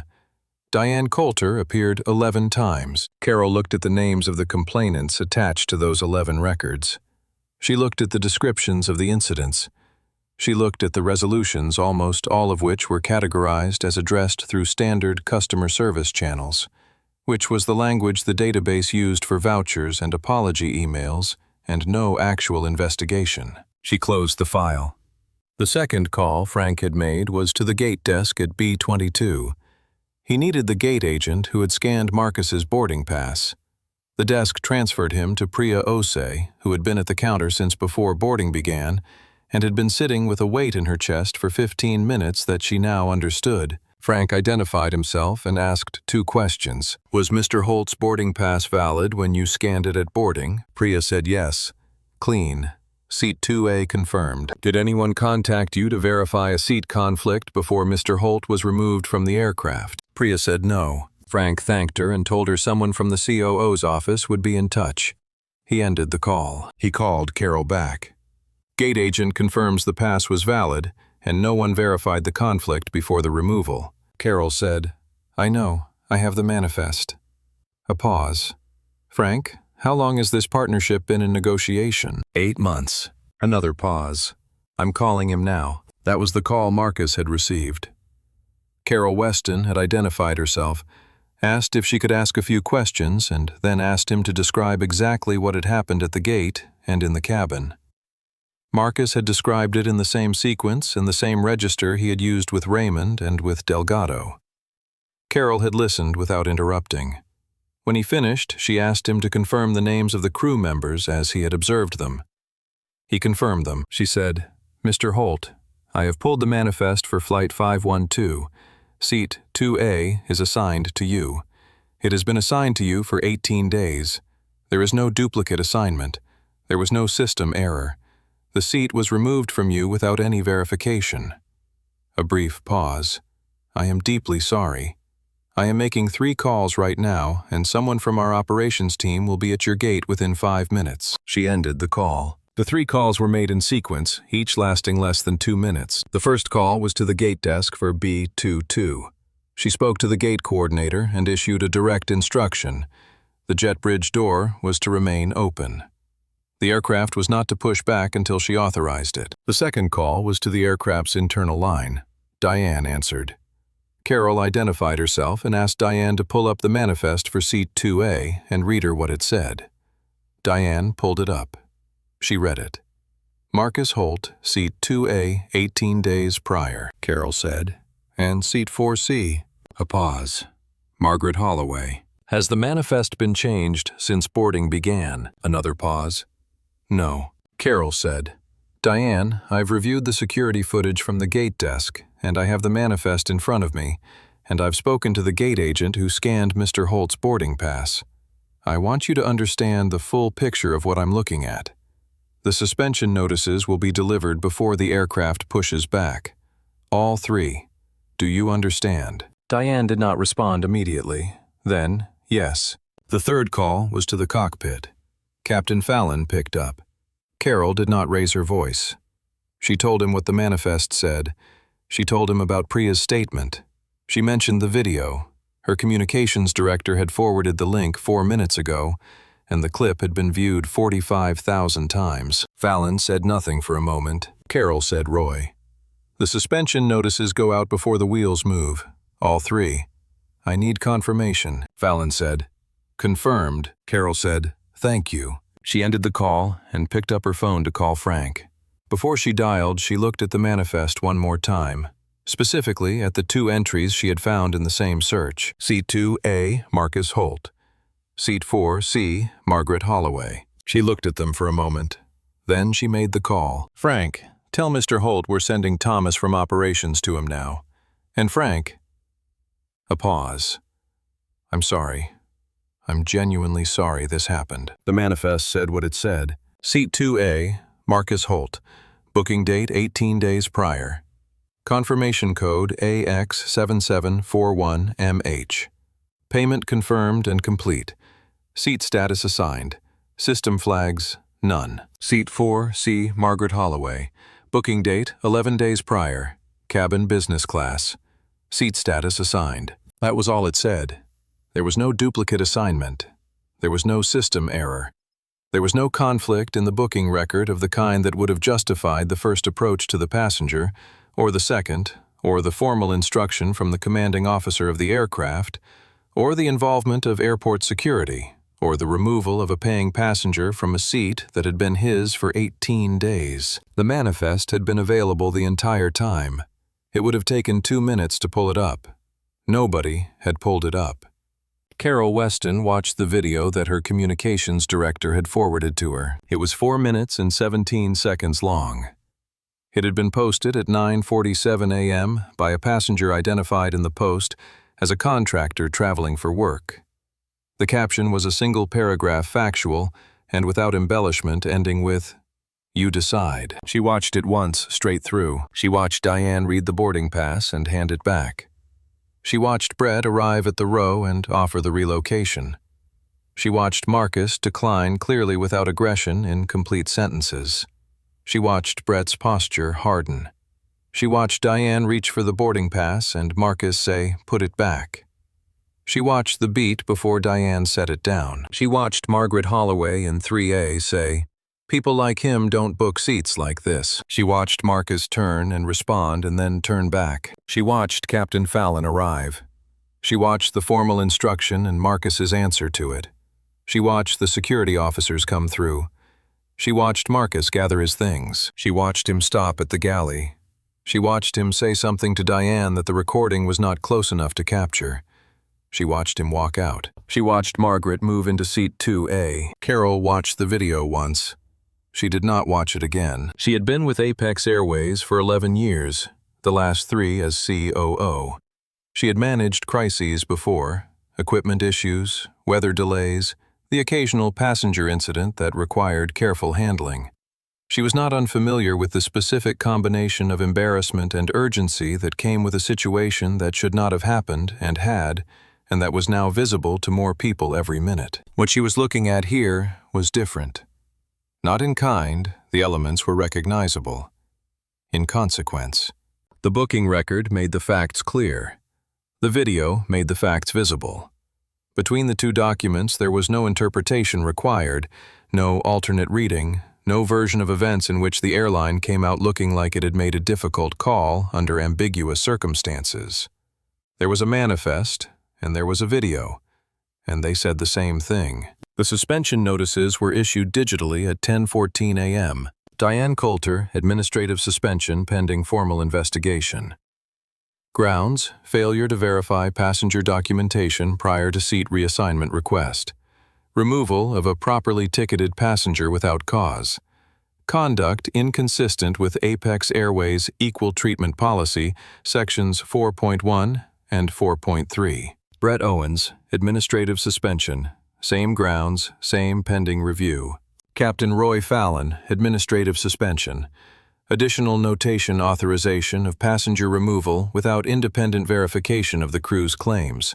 Failure to conduct direct manifest review prior to formal instruction. All three notices timestamped at 10:14 a.m. The aircraft had not yet pushed back from the gate. Margaret Holloway was asked to deplane. A gate agent named Thomas, the same Thomas who would shortly be Marcus's first contact on returning to the aircraft, boarded the aircraft and presented himself to Diane. He retrieved Margaret Holloway's carry-on from the overhead compartment of seat 2A. He walked her back through the jet bridge with the professional neutrality of someone completing an assignment. She did not go quietly. She was accustomed to not having to go anywhere she did not choose to go, and the experience of being asked to leave a seat she was sitting in was one she found genuinely disorienting, as if the rules had been changed without her consent. She said things in the jet bridge. She said them at a volume that carried into the terminal where the morning crowd was in full motion, and several people recognized her from the footage that had been circulating for the past 27 minutes. She did not say anything that helped her position. In the terminal, Marcus Holt's phone rang. It was Frank Delgado. "Don't move," Frank said. "We need you back at that gate. Thomas from operations is on his way to you now. He'll bring you back." A pause. "Marcus, I want to say, I'm sorry. This should not have happened." Marcus listened. "I know," he said. That was all. He picked up his carry-on from the floor beside the customer service counter where it had been sitting since the officer walked him here. He picked up his laptop case. He still had his boarding pass in his hand. The same boarding pass, unchanged and unremarkable, and more consequential than any document in the building at that moment. He walked back through Terminal C toward Gate B-22. Around him the airport moved. Departures and arrivals, and the particular indifferent momentum of a large place doing what large places do. He did not look like a man who had just changed the trajectory of 3 careers and the public reputation of a major airline. He looked like a man who needed to catch a flight. That was in fact what he was. Thomas from operations met him at the gate and walked him back to the jet bridge. At the entrance, Thomas stopped and looked at him. He was a careful man, Thomas. Carol had chosen him for exactly that quality. He said, "Everything's been corrected. Your seat is yours. I'm sorry for the wait." Marcus nodded once. He went through the door. "Here's what I want you to know about the next 5 minutes." While Marcus was standing in that terminal with his boarding pass and his comm and his unanswered phone, and the video was spreading, and Carol Weston was reading the manifest, and Frank Delgado was making calls, Marcus wasn't waiting to be validated. He already knew what the manifest said. He had known it for the entire morning. That's the thing about being right when no one is listening. The truth doesn't change. It just waits. And when enough people finally look at it, it's exactly where it always was. Stay with us. Subscribe if you haven't already. Because what happens when Marcus walks back onto that aircraft, and what he says to the people who spent an hour telling him he didn't belong, is the part of this story that lasts. The first-class cabin of Apex Airways Flight 512 was quiet in the way that spaces go quiet after something significant has happened in them.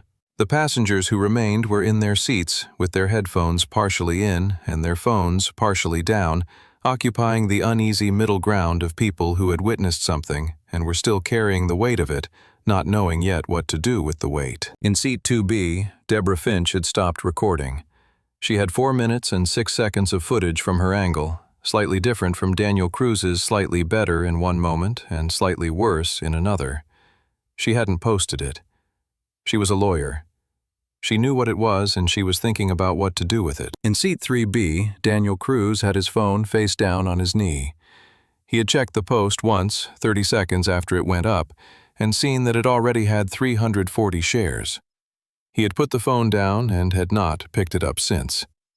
He was looking at seat 2A, which was empty now, and thinking about what it felt like to do the right thing when you could not be certain it would matter. In seat 1A, the man who had kept his eyes on his phone during the entire incident was looking at the window.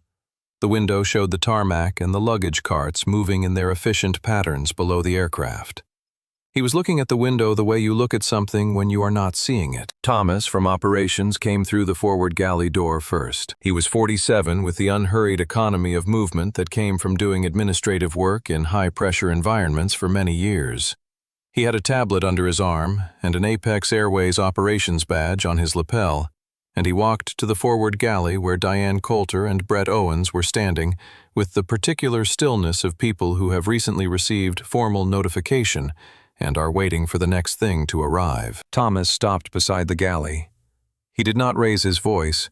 He did not need to raise his voice because the first-class cabin was quiet, and he was 6 feet from the first row, and the passengers in those rows were absolutely paying attention. "I've been asked to advise crew members Coulter and Owens of the following," he said. "The booking manifest for Flight 512 has been reviewed at the COO level. Seat 2A was assigned to Mr. Marcus Holt 18 days ago. The assignment is confirmed, paid, and complete. There was no duplicate assignment. There was no system conflict. The seat was reallocated without verification," Diane said. "We were attempting to resolve—" "Thomas, there was nothing to resolve." Brett started to speak. Thomas raised one hand, not aggressively, simply as a statement of fact about whether this was a moment for additional comment. "Your suspension notices have been delivered," Thomas said. "Both of you. Captain Fallon has received his as well. You're to remain on board until the on-site review is complete. You are not to initiate any further crew actions, and you are not to speak directly to the passengers about the situation." He looked at Diane, then at Brett. Neither of them said anything. "Mr. Holt will be reboarding shortly," Thomas said. "Please ensure seat 2A is ready." He stepped away from the galley toward the rear of the first-class section to conduct his documentation review. The first 4 rows had heard every word. In 1A, the man who had been looking at the window turned away from it. He looked at the galley entrance where Diane and Brett were standing. He looked at the empty seat 2A. He looked at his phone where, he would realize later, he had not done the thing he kept telling himself he was too busy to do. In 2B, Deborah Finch exhaled slowly. Something in her posture changed, the same thing that happens to a person when they have been holding tension in anticipation of a conclusion, and the conclusion has arrived. She looked at her phone. Then she put it in her bag.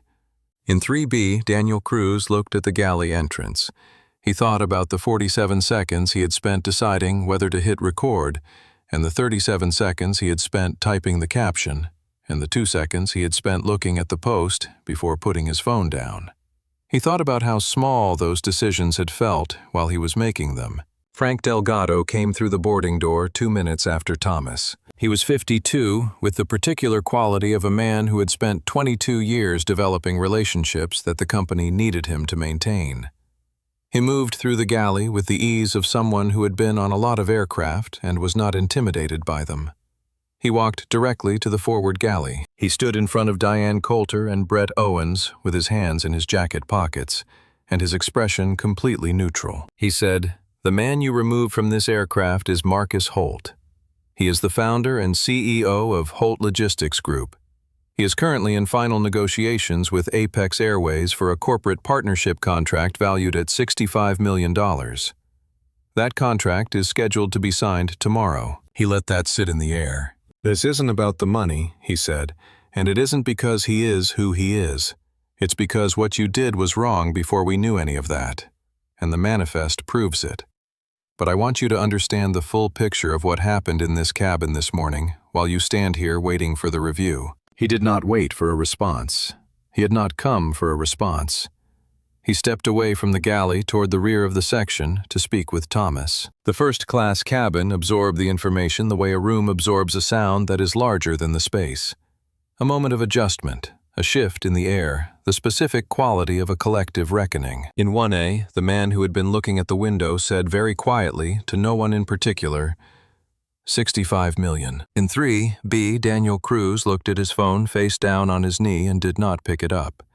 He thought about the way Marcus had held up the boarding pass without handing it to Diane, and the way Diane had not taken it from him, and the way the confirmation number had been there the whole time in the lower right corner, available to anyone who bothered to run it. Priya Osei, the gate agent who had scanned Marcus's pass, came through the boarding door briefly to deliver a signature form to Thomas. She was on her way back when she passed the galley. She looked at Diane. She did not say anything. She had scanned Marcus's boarding pass that morning and watched him board, and felt the wrongness settle into her chest like something swallowed and unable to come back up. And she had said nothing because saying something had not felt like her place.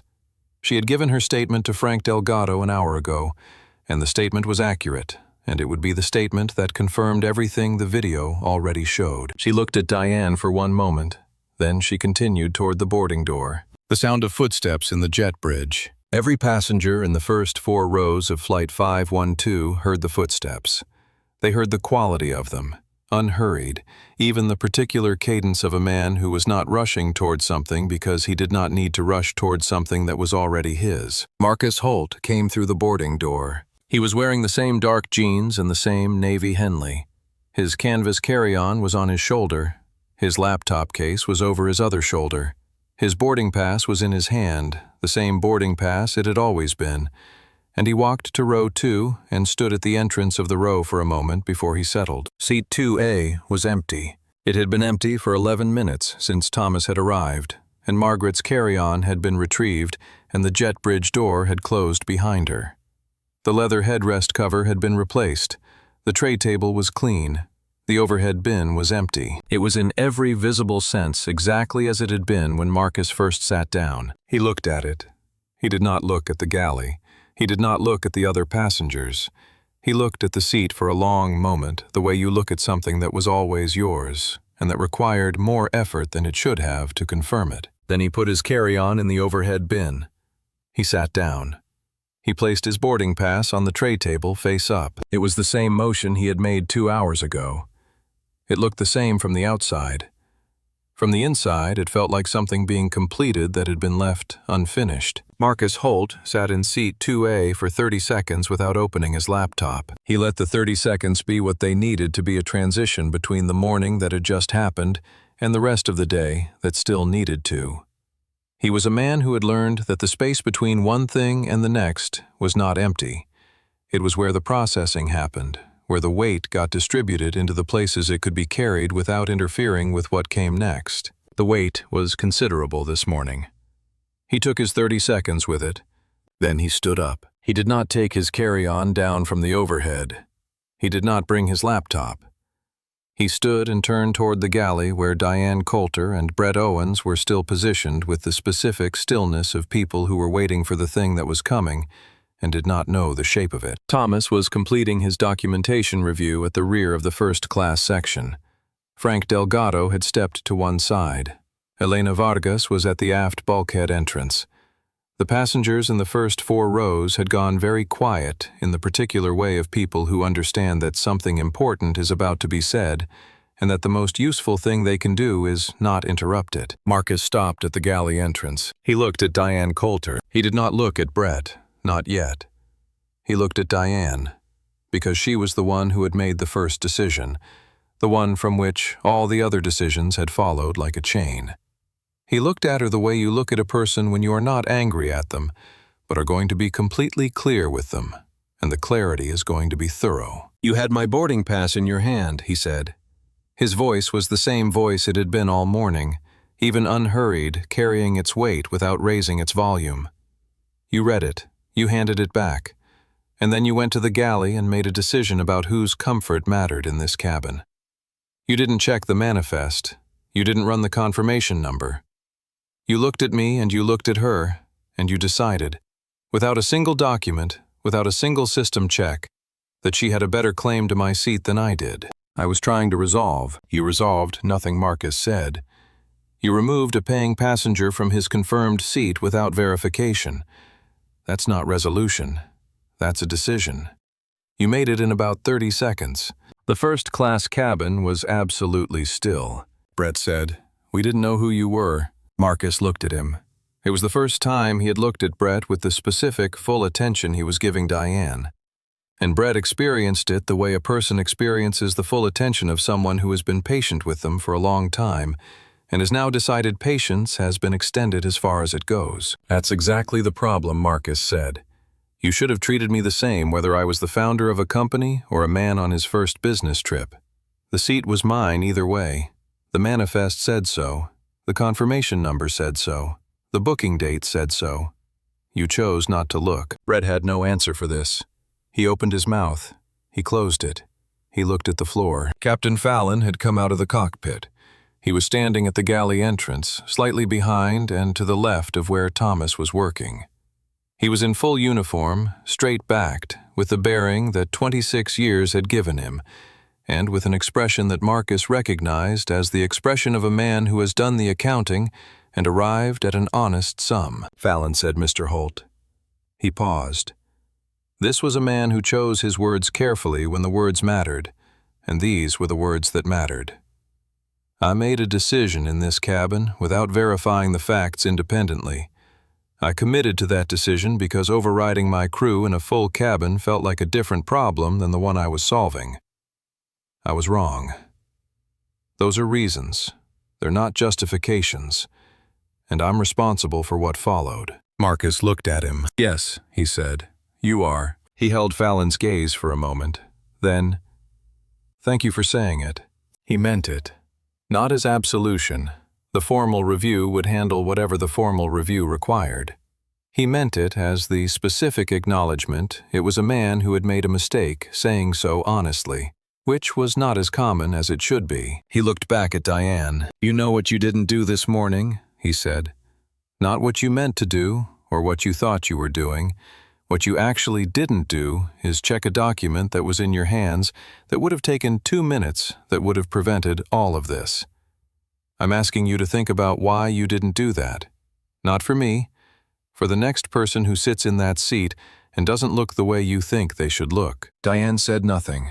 Her face had gone through several arrangements in the preceding minutes and had settled into something that was not quite any of the things it had been before. Not the professional certainty of the pre-boarding walk, not the confidence of the approach to seat 2A, not the efficiency of the galley conversations.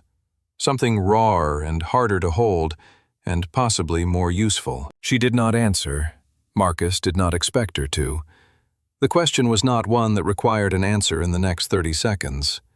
It was one that required the next several years. He looked at the passengers in the first rows.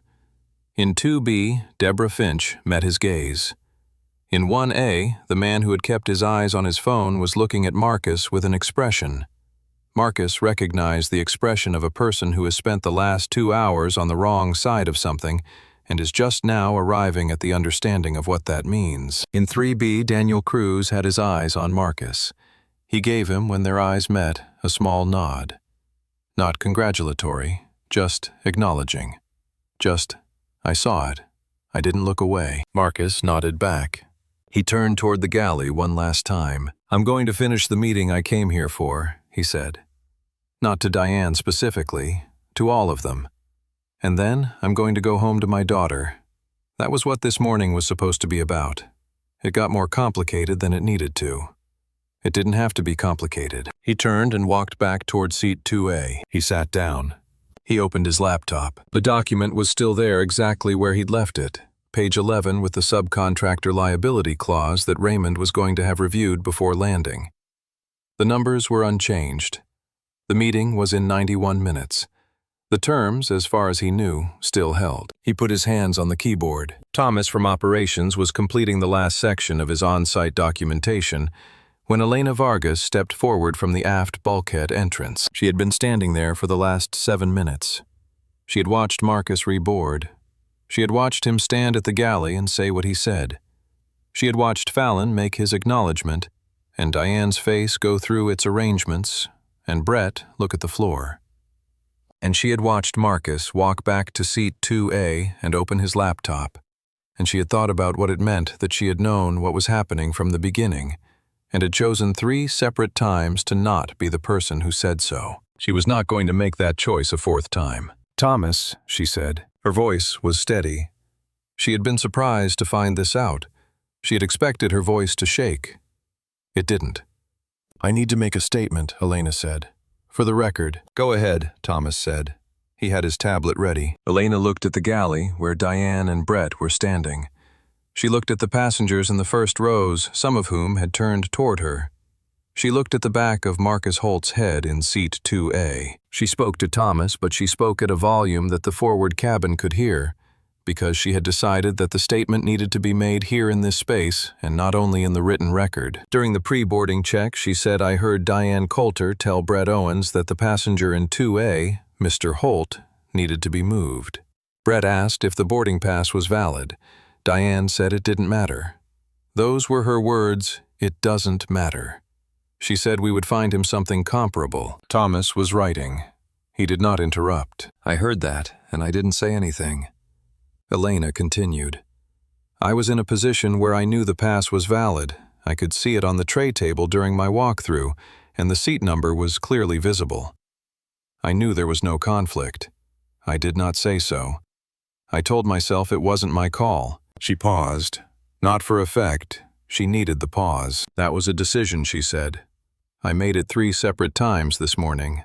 The 3rd time was when Captain Fallon issued his instruction to Mr. Holt, and Diane looked at me, and I stepped back.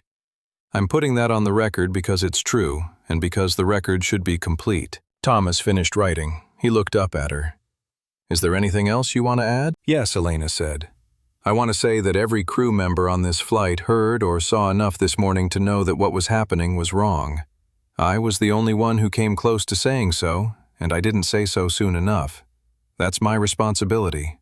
I'm not distributing it anywhere else." She looked at Diane. Diane was looking at the floor. Elena looked at Brett. Brett was looking at the galley wall. She said to neither of them specifically, and to both of them generally, "The pass was valid from the beginning. We all knew it from the beginning." She stepped back toward the aft section. Then she stopped. She walked up the aisle to seat 2A. Marcus had his eyes on his laptop screen. He was reading something on page 11. He did not look up when she approached, and she understood that this was not rudeness but was the specific focus of a man who had 30 minutes before landing to finish what he'd come here to do. She said quietly, "I'm sorry I didn't say something sooner." He looked up. "You said something now," he said. "On the record. It should have been earlier." "It should have been," he agreed. And it wasn't. And then it was. He met her eyes. "That matters." She nodded. She went back to her position. Marcus returned to page 11. In the galley, Diane and Brett stood in their particular silence. The passengers in the first rows had been present for Elena's entire statement, and the statement had settled into the space in the way that true things settle. Not with drama, not with any kind of triumph, but with the weight of a thing finally said that had been waiting to be said. Elena Vargas would be the only crew member on Flight 512 not to receive a suspension notice. Her statement would be the most detailed and accurate witness account in the investigation's record. It would be the document that confirmed, in specific and attributable terms, that the decision to approach seat 2A had been made without any verification and had been made explicitly on the basis of something other than documentation. She would keep her position. She would receive a commendation in the investigation's final report. 4 months later, she would be promoted to senior cabin crew on 3 routes. She would carry the morning with her for a long time. Not the investigation or the commendation or the promotion. The 3 moments she had stepped back. She would carry those as the cost of being honest about what she had done and why, and as the reason she understood more precisely than most of her colleagues what it actually meant to do the job the way the job was supposed to be done. The aircraft departed Chicago at 11:06 a.m., 21 minutes behind schedule. Marcus Holt was in seat 2A. His boarding pass was in his jacket pocket. His laptop was open on the tray table. Page 11 of the contract was on the screen, the subcontractor clause highlighted in yellow, where Raymond had flagged it with a message that said, "Patterson's counsel raised this yesterday. I've drafted a counter. Call me before you go in." He read the draft. It was good. Raymond was very good. He made 2 notations in the margin of the document and moved to page 12. The aircraft climbed through the cloud layer and leveled off above it, and below the window the world disappeared into white, and then the white gave way to the flat blue of the upper sky, and Marcus worked. The cabin around him had resumed the particular texture of a flight in progress. The ambient sound of climate control and the faint electronic tones of other people's entertainment systems, and the small movements of a space that was being occupied by 24 people, each doing their individual version of the same 2-hour thing. The woman in 2B, Deborah Finch, worked on her laptop. At some point over Indiana, she looked at Marcus without quite planning to, in the way that you sometimes look at someone when you have been thinking about them without meaning to. She said quietly, "I'm sorry I didn't say something when it was happening." Marcus looked at her. "A lot of people should have." "You held that the whole time," she said.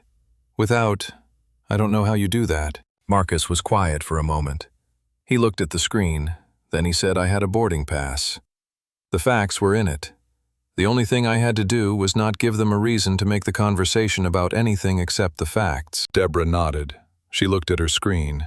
Then she said without looking up, "I've been thinking about what I would do if that happened to someone I was with. My son. He's 17. A pause. "I don't think I would have been as—" She stopped. "I would have been louder." "Louder isn't always wrong," Marcus said. She looked at him. He had said it without judgment as a statement of fact, and that was how she received it. She nodded once and returned to her work. In 3B, Daniel Cruz had his tray table down and was reviewing project specifications on his own laptop. He had checked the post once since takeoff and seen that it had been viewed 180,000 times and shared by 3 regional news organizations. He had put his phone away. He did not need to watch it. He had been there. Marcus was aware, in the way that you are aware of things in your peripheral field, of the quality of the cabin around him, the particular quality of a space that has been changed by something that happened in it and is still adjusting to the change. He was aware of it, and he let it be what it was. He had work to do. He looked at the leather bracelet on his wrist. The thin, woven leather worn smooth at the edges, made with hands that were still learning the pattern. He thought about Zara at the kitchen table with her cereal. He thought about the painting, the eyes too big, and the smile exactly right. He thought about what he would tell her when she asked about the trip. She would ask. She always asked in the specific way of a child who wants to know what the world is like when her father is in it without her. He would tell her the true version, which was also the short version, that something unfair had happened and that the right thing had been to stay where he was and wait for the facts to make themselves clear, which they eventually had. She would say, "Was it scary?" He would say, "No." She would say, "Why not?" He would think about this. Then he would say, "Because I knew what was true." When you know what's true, the only thing you have to do is not let anyone convince you that you don't. She would consider this with the seriousness she gave to the things that seemed to matter. He would be home Friday. He was always home. The aircraft began its descent into LaGuardia at 12:47 p.m. Marcus closed his laptop. He put his boarding pass in his jacket pocket next to his phone. He looked out the window at New York appearing through the cloud layer below, the enormous, indifferent, perpetually ongoing city full of meetings and contracts and people trying to get from one place to another without anything going wrong. He had a 2:00 p.m. meeting. The terms were going to hold. Diane Coulter and Brett Owens were terminated by Apex Airways 22 days after the incident at the conclusion of a formal investigation that reviewed 11 years of informally filed passenger complaints, 9 of which had been dismissed without escalation, and 7 of which involved passengers who were people of color or travelers with limited English.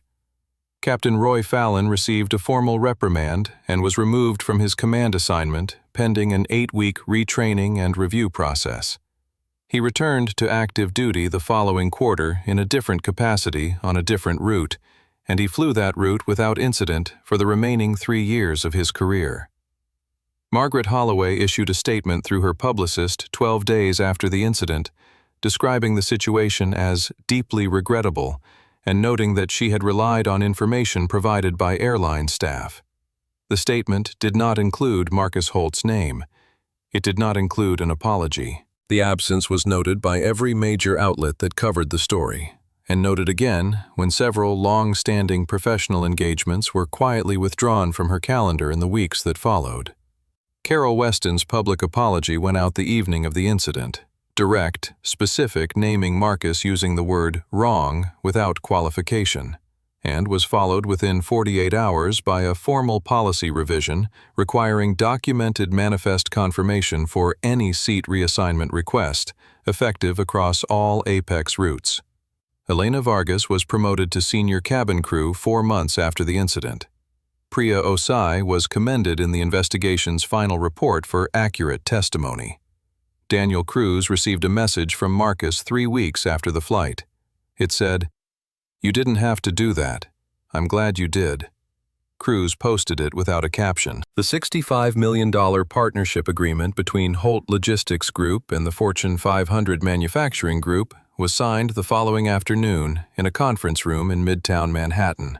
Marcus had not made the contract contingent on what happened at the gate, and he did not renegotiate the terms after. The people on the other side of the table understood by the end of the meeting that it would not have occurred to him to do so. Frank Delgado called him afterward briefly, not to discuss business but to say one thing. "Thank you for handling it the way you did. A lot of people wouldn't have." Marcus said, "A lot of people shouldn't have to." He meant it both ways, that too many people were put in the position of having to absorb what he had absorbed that morning, and that no one should be expected to absorb it with the kind of stillness he had brought to it. He said it, and Delgado understood it, and neither of them needed to say more than that. On Saturday morning, Marcus Holt sat in the third row of his daughter's school gymnasium and watched Zara's watercolor portrait of him be carried by a teacher to a display easel at the front of the room. The eyes were too big. She had known this, and he had known this, and they had both known the other one knew it, and neither of them had mentioned it again after that morning in the kitchen, because some things are accurate in ways that have nothing to do with proportion. The smile was exactly right. Zara found him in the audience before the showcase officially began and waved with both hands, completely unself-conscious, fully certain he would be there. He waved back. The bracelet on his wrist caught the gymnasium light. He had been there every time, and he was there now. And when the portrait went up on the easel, and the room made the sound a room makes when it sees something true in a child's work, he sat with his hands in his lap, and he let it be enough. The seat was his. It had always been his. All he had to do was stay in it. If this story moved you, if you've ever been told you didn't belong somewhere that was already yours, share this video right now. Send it to someone who needs to hear it. Hit the like button so more people can find this story, and subscribe to this channel because we tell stories like this every week. Stories about dignity, about justice, about what happens when ordinary people refuse to be moved from what belongs to them. Leave a comment below and tell us where you're watching from. Tell us what you would have done if you were sitting in that cabin. Your voice matters here. We read every single comment. Thank you for watching. Thank you for staying until the end. We'll see you in the next story. This story is a work of fiction. All characters, events, and situations depicted are entirely fictional and created for entertainment purposes. Any resemblance to actual persons living or dead or actual events is purely coincidental.